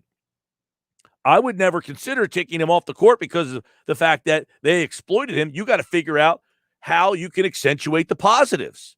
And I think they did a much better job against that in the second half. Can't have him dropping back like that against this team. This team wants that shot. The other thing is they end up trapping. And look, if you're trapping, sending the double, I should say, towards Trae Young, and he's so good at finding, he's such a good passer, and he has such great vision. I told you last week, we hammered this home. He averages almost 10 assists a game. And you saw why. He sees the court. He finds the open guy all the time, and they have shot makers. So how do you stop that?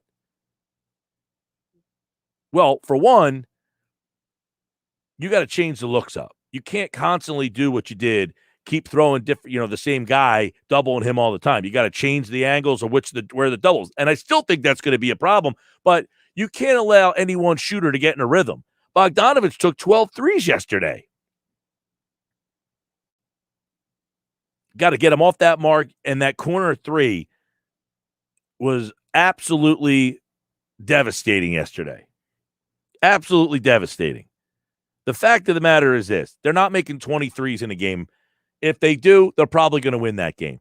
They have to make 23s, though. If you're the Sixers, you're looking on the flip side. All right, they made 23s yesterday to beat us. Okay, tip your cap to them. And I think there is a little that element of tip your cap to that team. Doc Rivers said it just moments ago. Our own Paul Hudrick just tweeted it out at Paul Hudrick. They came in and they punched us in the mouth. We just got to punch back. The Sixers acknowledge that Atlanta was the better team yesterday. They made more shots. They came out more aggressive. And the biggest thing for Atlanta was they played that series. I thought Paul brought up an interesting point in that they played the series in New York and had to get into a little bit of a fist fight. They won that series 4-1, but the games were scraps. They had bloody knuckles at the end of those games. The Sixers kind of had their way with Washington. It was just not a fair fight. And that being said, the Hawks, who do not have a lot of playoff experience, they had the opportunity to get playoff experience while also playing at Madison Square Garden against a Knicks team who hasn't been to the playoffs since Moses wore short pants. So you have a situation where the New York Knicks crowd was handling that like they were in the NBA Finals. So the Philly crowd yesterday didn't seem to get to Atlanta at all. This home court advantage that you worked all season long to get, that didn't bother that team because they had 3 games at Madison Square Garden to prepare for you. Now, Doc Rivers just said that Joel Embiid looked pretty good today. I think all indications is that he'll be all right. He said, we didn't do much today, but my observation is he looked pretty good. We are happy with everything. I'm not at the point where I'm all that worried about Joel. He took some falls yesterday. I mean, he was all over the court. He scored 39 points. I think he's okay. Now, Doc did say that Ben wasn't on Trae Young a lot. We want him on Trae, but not a lot because Trae is very good at drawing fouls. That could be the biggest storyline in this whole thing is the Sixers want Ben Simmons on Trae Young, but only in spurts. Only in spurts. And we talked about that earlier is because he draws so many fouls. They don't want Ben Simmons. So people are going to complain early in this game tomorrow. Why isn't Ben Simmons on Trae Young? Answer is they don't want Ben Simmons to get 2 fouls early in the game and then have to come out. 609-403-0973 on the text board. 609-403-0973. Mike, I agree with everything you're saying. They also have to make Trae Young play some defense. Yeah, that's another thing. We talked about that with Paul as well, is they need to target him on defense better. They didn't do a good enough job there. Kyle Davis is watching the show on Facebook. Says, Mike, don't you think that a big part of the problem was the turnovers in the first quarter yesterday? Well, yeah, that is a huge problem, was the turnovers. They were just so careless with the basketball, which was giving them how many extra looks yesterday? And of the extra looks, how many of those actually, connected? Earlier in the show, I was asking about hitting threes. Josh sent me this earlier.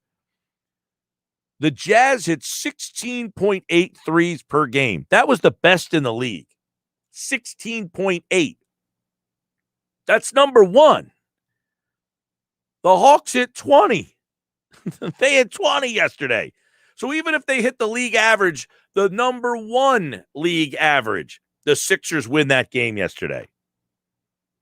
Now, on the season, the Hawks hit 14 per game. So they're going to make a lot. But if they make their average, you win. So why did they go over their average? You played awful defense in the first half of that game.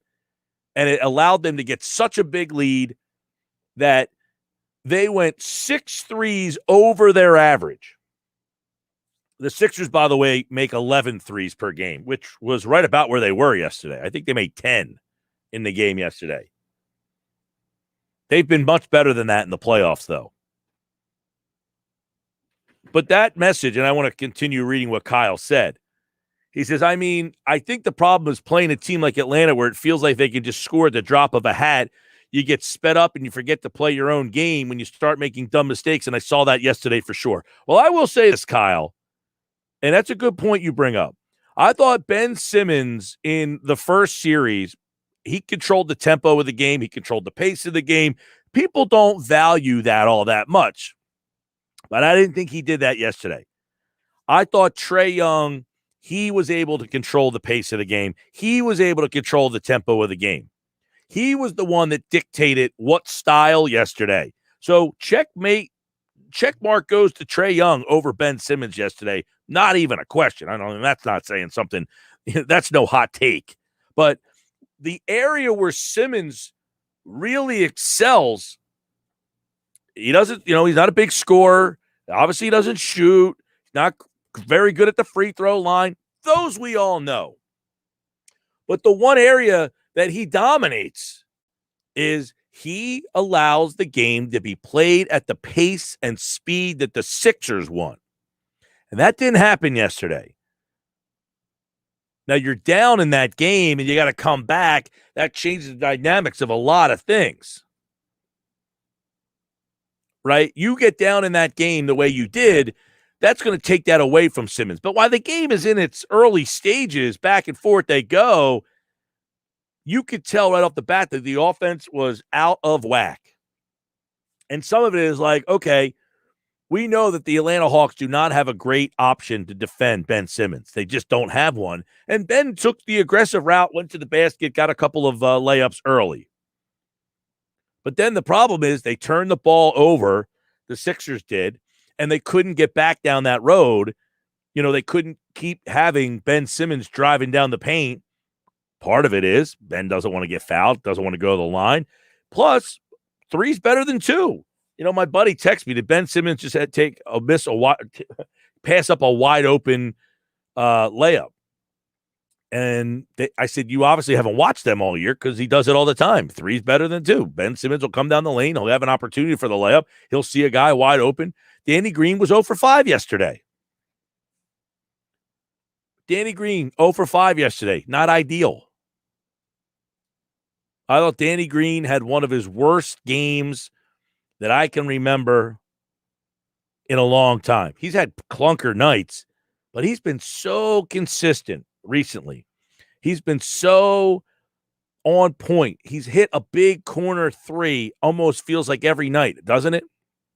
Doesn't it feel that Danny Green has hit that big 3 at some point of almost every game in the last month and a half? He didn't make one yesterday. And I know asking to make 2 out of 5 is, that's his average, though. It's 40%. That's what he shoots. And if he hits 2, you win by 2. I know that sounds like, well, you can't. They lost by 4. He didn't make a 3. He was 0 for 5. That's a pretty key player who makes 40% of his threes. Danny Green was 0 for 4. Excuse me. I said 0 for 5. So he's 0 for 4. So 2 for 4, I guess, is asking a lot. The other guy, you look at, and I didn't think Harris had a mixed bag game yesterday, I would say. There were some times where Harris was aggressive. Harris took it decisively to the basket. And then there were other times I'm like, too much dribbling, dude. Too much dribbling. You feel like last year's Tobias Harris. Do something, man. I thought he had a mixed bag game. Green really, I don't want to say he hurt you. Offensively, he hurt you. Defensively, he hurt you. That was a big factor. And for them, 20 of 47, tough to overcome. Look, I'm not going to skip over this either. They go 20 of 21 from the free throw line. They only missed one foul shot all game. They got to the line 21 times. Sixers at the line 35 times. Ben Simmons got there 10. Between Embiid and Simmons, you're at the line 25 times. If you get to the line 25 times, between two players, you got to win that game. So what let you down? Defense let you down. Ben Simmons' free throw shooting was up there. That's high on the list. I'm not letting that go. Those to me, and that 14-minute stretch, or that stretch with the second unit on the court, that was a big factor in the game. Definitely a big factor in the game. In fact, so much so that I got to imagine that Doc Rivers does not go back to that. I would imagine that he said, all right, I can't go there again. Because if you think about this, that all bench look, the Sixers offense, I thought in the first half, when they didn't turn the ball over, they got good looks. The turnovers, 9 first quarter turnovers, which means that Trae Young got the ball 9 times extra when you didn't do anything with it. They turned the ball over 19 times, 9 in the first quarter. The other thing, though, that all-bench lineup, the lineup was a minus 14. The Hawks went on a 17-0 run. And you can make an argument that, look, somewhere in that 17-0 run, if they do something with that lineup, at what point does Doc Rivers say, all right, this lineup don't have it? I talk a lot about, hey, when I was growing up, I used to watch the Sixers, and Ron Anderson was the only guy off the bench. The starters played the whole game. Yeah, guess what? Yesterday was a game where you might have said, I might need my guys a little bit more today. I'll play 1 or 2. I'll give Thibault a run. I'll give Maxey a run. I'll give Hill a run. But other than that, we don't have it today. Joel Embiid playing 38 minutes. He led the team in minutes yesterday. 609-403-0973. 609-403-0973. There's your text message number if you want to jump in there. Also, coming up, Jeff Kerr going to talk. Julio Jones is traded to Tennessee. How does that change the complexion of the NFL right now? We'll get into that and so much more. Boy, great guest today on the show. Listen for the sound of the day in 25 minutes. Mike McGarry, Paul Hudrick, Geoff, Mosher, Bob Wankle. If you missed any of the guests, check them out on our YouTube channel after each and every show. Sports Bash is brought to you by Matt Blatt Kia. They want to get you approved today. Matt Blatt Kia, 6211 Black Horse Pike in Egg Harbor Township. We got Jeff Kerr from CBS Sports covering the NFL up next.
All right, more Sports Bash right now.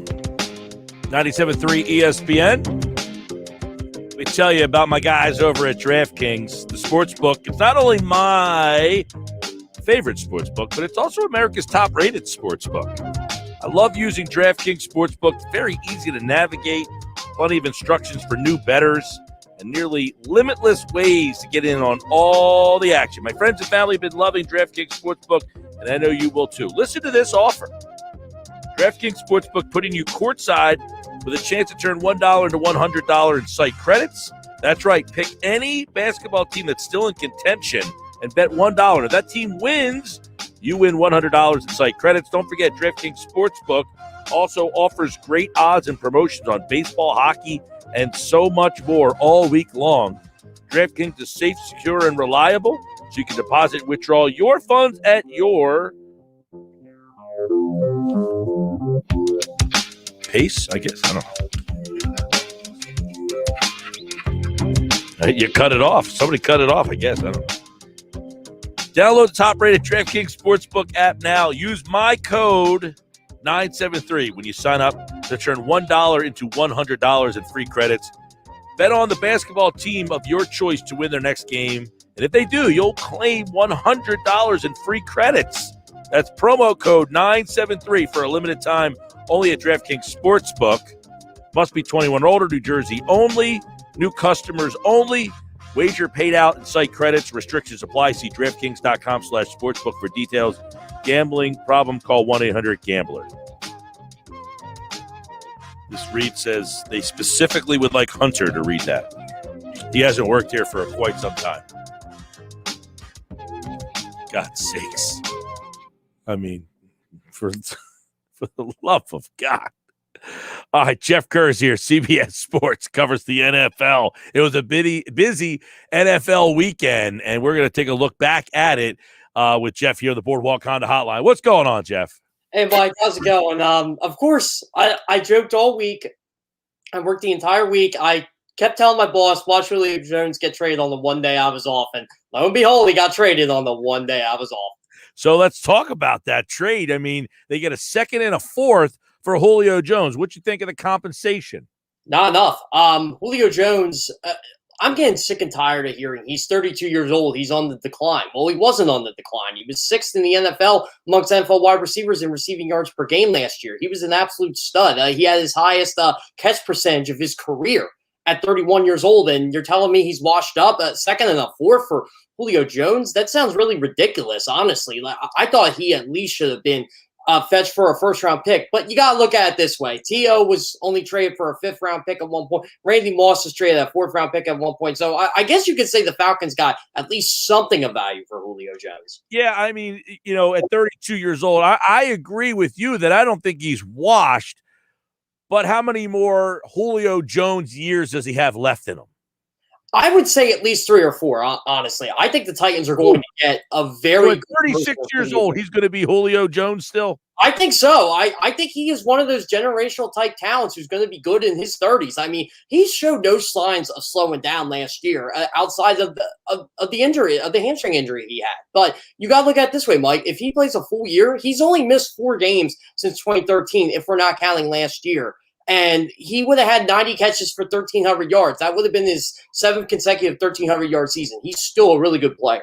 Yeah, I kind of see like Larry Fitzgerald was a Julio Jones. He was like a catch yards touchdown guy. Although Jones's touchdowns aren't quite, where I guess they're down a little bit. But as he got older, he kind of turned into a possession guy more so. Fitzgerald. I'm wondering if Jones, 34, 35, 36 years old, is he still going to have the explosion in the burst? Yeah, you know what? See, that's what I'm concerned about. But I'm looking at as, look, 32-year-old Julio Jones, 33-year-old Julio Jones, 34-year-old Julio Jones. I still think he's going to be that big play receiver. I still think he's going to get his yards. But here's the thing, Mike. He's also not tasked with carrying the Titans offense because you're going to have A.J. Brown. You're going to have Derrick Henry. And Ryan Tannehill is a very underrated quarterback in and of his own right. So I don't think you're going to see the numbers per se for Julio Jones, but I think you're going to see the production still there. I don't know we'll see the deep threat Julio Jones anymore, but I think we are going to see a guy who's going to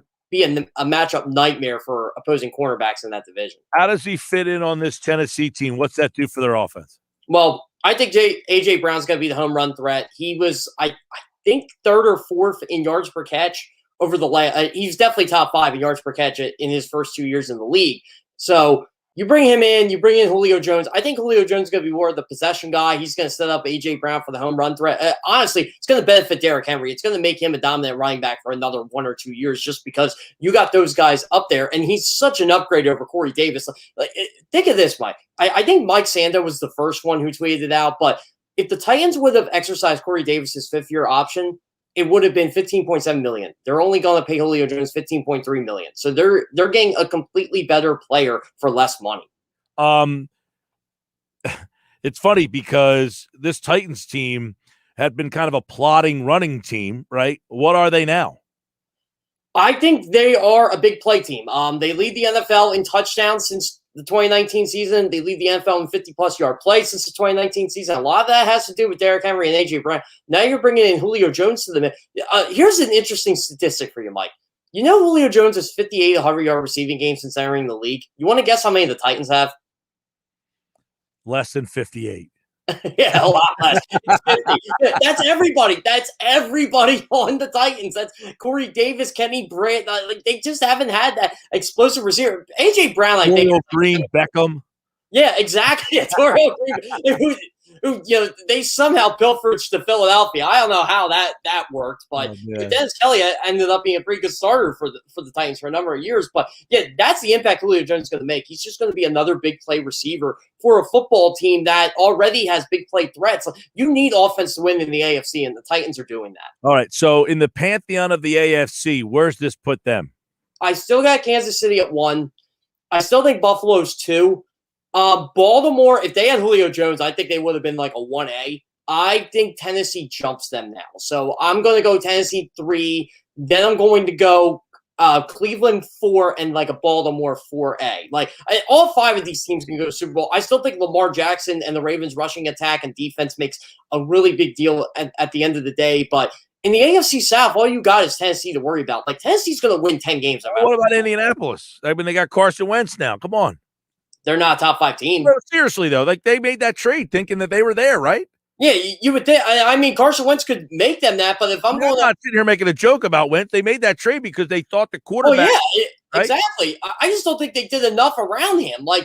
They draft well. I mean, Michael Pittman can take the next step. I think they need help at tight end. I think Jonathan Taylor's a stud. I think their offensive line's great, but at the end of the day, the AFC's just loaded, and that's not a knock against the Colts. It's just the law of the land right now. I think San Diego's going to be interesting. New England's gotten a lot better. You're right, the AFC. And if Denver can get decent quarterback play, that's a pretty good team roster-wise. They just have poor quarterback play. The AFC, you're right, has made a couple of changes. What's this do in Atlanta now? What's the message there? Well, the message is they're going to pay Calvin Ridley at some point. Calvin Ridley's going into the final year of his rookie deal.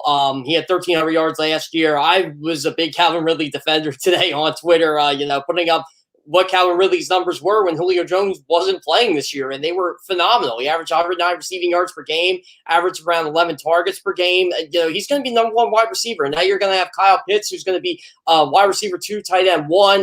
You're going to have Hayden Hurst in there. I think that's going to be very interesting for them. Atlanta's just got to find out now if Russell Gage is going to be a wide receiver too. And if not, then maybe you use that second-round pick next year you got from Tennessee for another wide receiver. I wish they would have kept Julio Jones, Calvin Ridley, Kyle Pitts, and Matt Ryan. It seems really stupid on the outside, but I get Atlanta's way of thinking. Yeah, you mentioned Ridley, and I think I saw your tweet that said he averaged like 11 targets per game without Julio Jones last year, and he averaged 109 yards a game. So obviously he's still a big receiver. They went that route. They took Julio Jones, a first-round pick, Ridley, a first-round pick. It hasn't worked out for them. So just having these 2 great wide receivers doesn't necessarily mean, but I think in Tennessee, they're thinking differently. Yeah, you know what, Mike? Back to the Atlanta thing, it's crazy. They draft these first-round wide receivers. Remember, they gave up a killing to move up 21 spots to get Julio Jones, and it worked. It worked. You got to go Super Bowl. It did. Yeah, I mean, they should have won a Super Bowl, honestly. Kyle Shanahan blew that. No ifs, ands, or buts about it. It's just their defense has been terrible, and their offensive line hasn't been as good as they thought. And they wasted first-round picks on offensive line. They've been like solid players, but they haven't been like what you would think a first-round offensive lineman would be. It really is a shame what happened in Atlanta. And now Tampa Bay and New Orleans just surpassed them, and Carolina's on the upswing as well. So if you're looking at the Atlanta Falcons, they probably should be rebuilding, but they have an offense good enough that they might just be good enough, like a 7-10 good enough, which is a shame, honestly. Yeah, I mean, it's interesting because that Falcons team, after that Super Bowl, I mean, they have just gone completely downhill. And a lot of it, like we talk about a lot in the NFL, they had skill position. They had a quarterback that was an MVP. They had 2 first-round wide receivers. But if you don't have an offensive line, I think there's the message right there. Their line has been terrible. Their defense has been atrocious, and that team has stunk since that Super Bowl. And you know, they finally made the move today. Jones didn't want to be there anymore. That was apparent, so they had to do something. Now, let me ask you. Go ahead. Yeah, I honestly think the downfall of Julio Jones in Atlanta was when Matt Ryan threw that pass in the 2017 NFC Divisional Playoff game, and it went right through his hands. Jalen Mills he made a great play, made it where only Julio Jones could catch it in that one spot, but it just went right through his hands. That's why I said to myself, Eagles might win the Super Bowl. Like, that stuff doesn't happen. Usually it's on the shoe's on the other foot. He makes that catch, and Atlanta's making another Super Bowl run. That trade, they give up a second and a fourth. What's that do for Ertz? Anything doesn't help? Does it matter? I don't think he moves the needle too much. I mean, I think the Eagles are being very unrealistic here and trying to get a 3rd or 4th round pick for Zach Ertz because Julio Jones was a productive player last year. Zach Ertz was not. I still think the Eagles should just keep Zach Ertz and go for it at this point because there's no sense in releasing him to create more cap space. What are you doing that on June? What are we on? June 9th now? June 7th? Yeah, June 7th, exactly. Like, I don't know. I just think they're a better team with Zach Ertz right now than they are without him. And if they can get a 3rd or 4th round pick for him, kudos to Howie Roseman. But I don't know. Like, they're not having a mandatory minicamp, so we really don't know. How about that, Kerr? They're out. They're not. You will not see the Eagles for 6.5 weeks. Yeah, it's weird, but I kind of like how they're doing this. It's a different way of thinking. Like, and I like how Nick Sirianni, like, the message to them was, look, just stay in shape, enjoy. I think the extra week off is honestly going to benefit them at this point.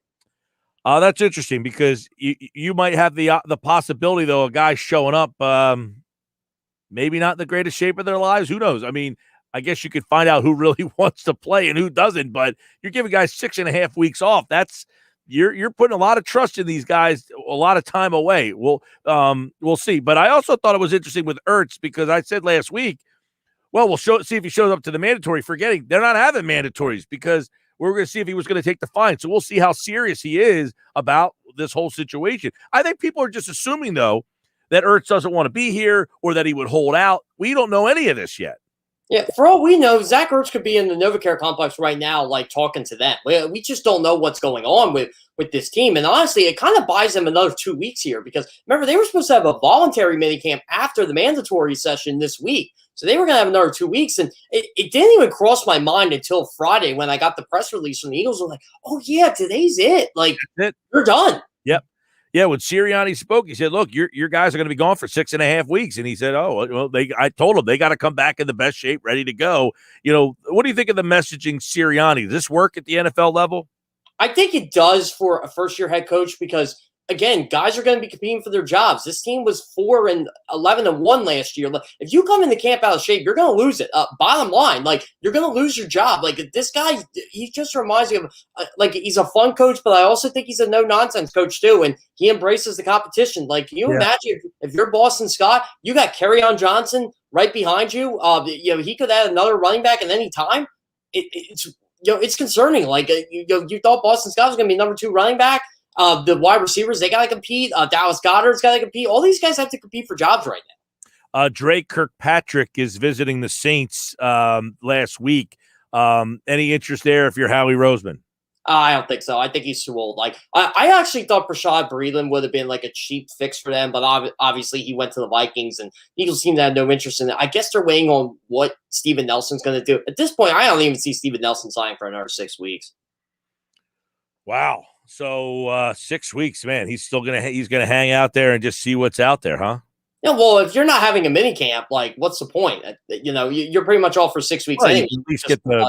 you can at least get the sit down with the coordinator or get the playbook or something, right? Yeah, I mean, if he does sign, I would expect it to be this week or next week. But if he doesn't, like at this point, just wait. Yeah, and I know I did read over the weekend that Sherman, they said, will wait out training camp before signing with the team. So you might see, that, but Nelson's a little different stratosphere than Sherman, right? Yeah, Sherman at this point, I honestly think he's either going back to Seattle, back to San Fran, or going, with Dan Quinn in New Orleans. I mean, not Dan Quinn, Chris Richard in New Orleans. That's where I think he's going to end up. All right, NFL big news over the weekend, which was, of course, Julio Jones. And today, by the way, the Buccaneers re-signed their GM, Jason Light, and, of course, they revised Coach Bruce Arians' contract. He got a pay raise. And so there you go. The Super Bowl champs are keeping that front office coach together and making another run at it. They did a good job this offseason, Jason Light did, keeping that team together to make another run. All right, Geoff Kerr, CBS Sports, as the Eagles are complete. Now, for the next 6.5 weeks, they are off. So we'll continue to have we're going to look at different NFL stuff. We'll go inside the divisions, the NFC East. We'll go around all the divisions in the NFL, kind of storylines for the offseason, getting ready for training camp. So we'll have plenty more NFL coverage here with Geoff throughout the offseason here. And we got some other stuff that we're working on that we are going to be kind of breaking out here in the near future. So Geoff Kerr, CBS Sports, at Geoff Kerr, CBS, and he, like all guests, appear via the Boardwalk Honda hotline. All right, Geoff, good stuff. Yeah. Oh, by the way, Mike, rejoice. The Eagles don't have to face Julio Jones in week 1 now. Yeah, especially if Michael Jacquette's playing corner. Oh, God help us all. Well, Calvin Ridley, I'll draft him in fantasy just so we can get 10 catches. Yeah, I'll say, like, you got Ridley and Jones. Slay, all right. Slay against Ridley's one thing. Jacquette against Ridley's another thing. Yeah, exactly. But I guess that'll be the week Kyle Pitts becomes the greatest rookie in NFL history. Oh, they got Pitts, too. I forgot about that. All right. Thanks for putting a damper on it. That's what I'm here for, Mike. See you, man. Geoff Kerr is back on Wednesday with more NFL conversation. We got you NFL covered here on the Sports Bash Live on 97.3 ESPN and the free mobile app. All right, when we come back, we got the sound of the day. We had great guest on today. Who made the sound of the day? By the way, text message, Mike, will the Eagles sign a cornerback or not? My answer to that is yes, they will. I just don't know who. Also, Mike, I think Doc made a huge mistake putting Danny Green on Trey Young, not just because Young went off, but affected Green on the offensive end. They don't have a lot of choices. He's a tough matchup for this team, and they don't want Ben to defend and get early fouls. That's the problem.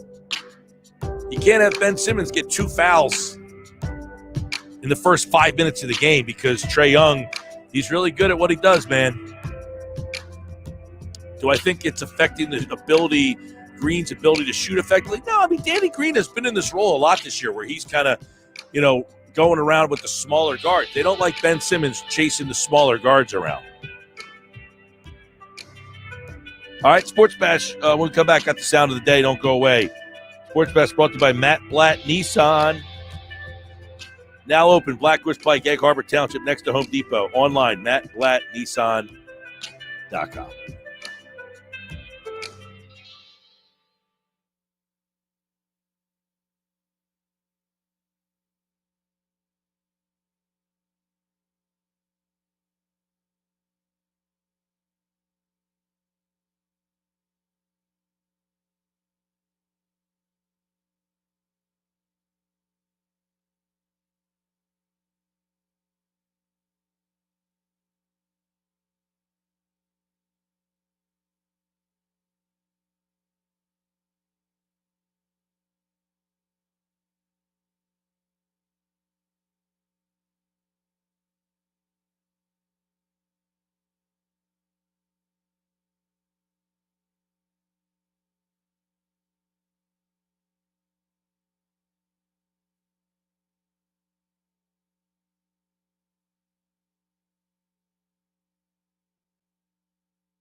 All right, here we go. The sound of the day. These are some of the bites from our guests today. If you missed the full interviews, you can go to our YouTube channel.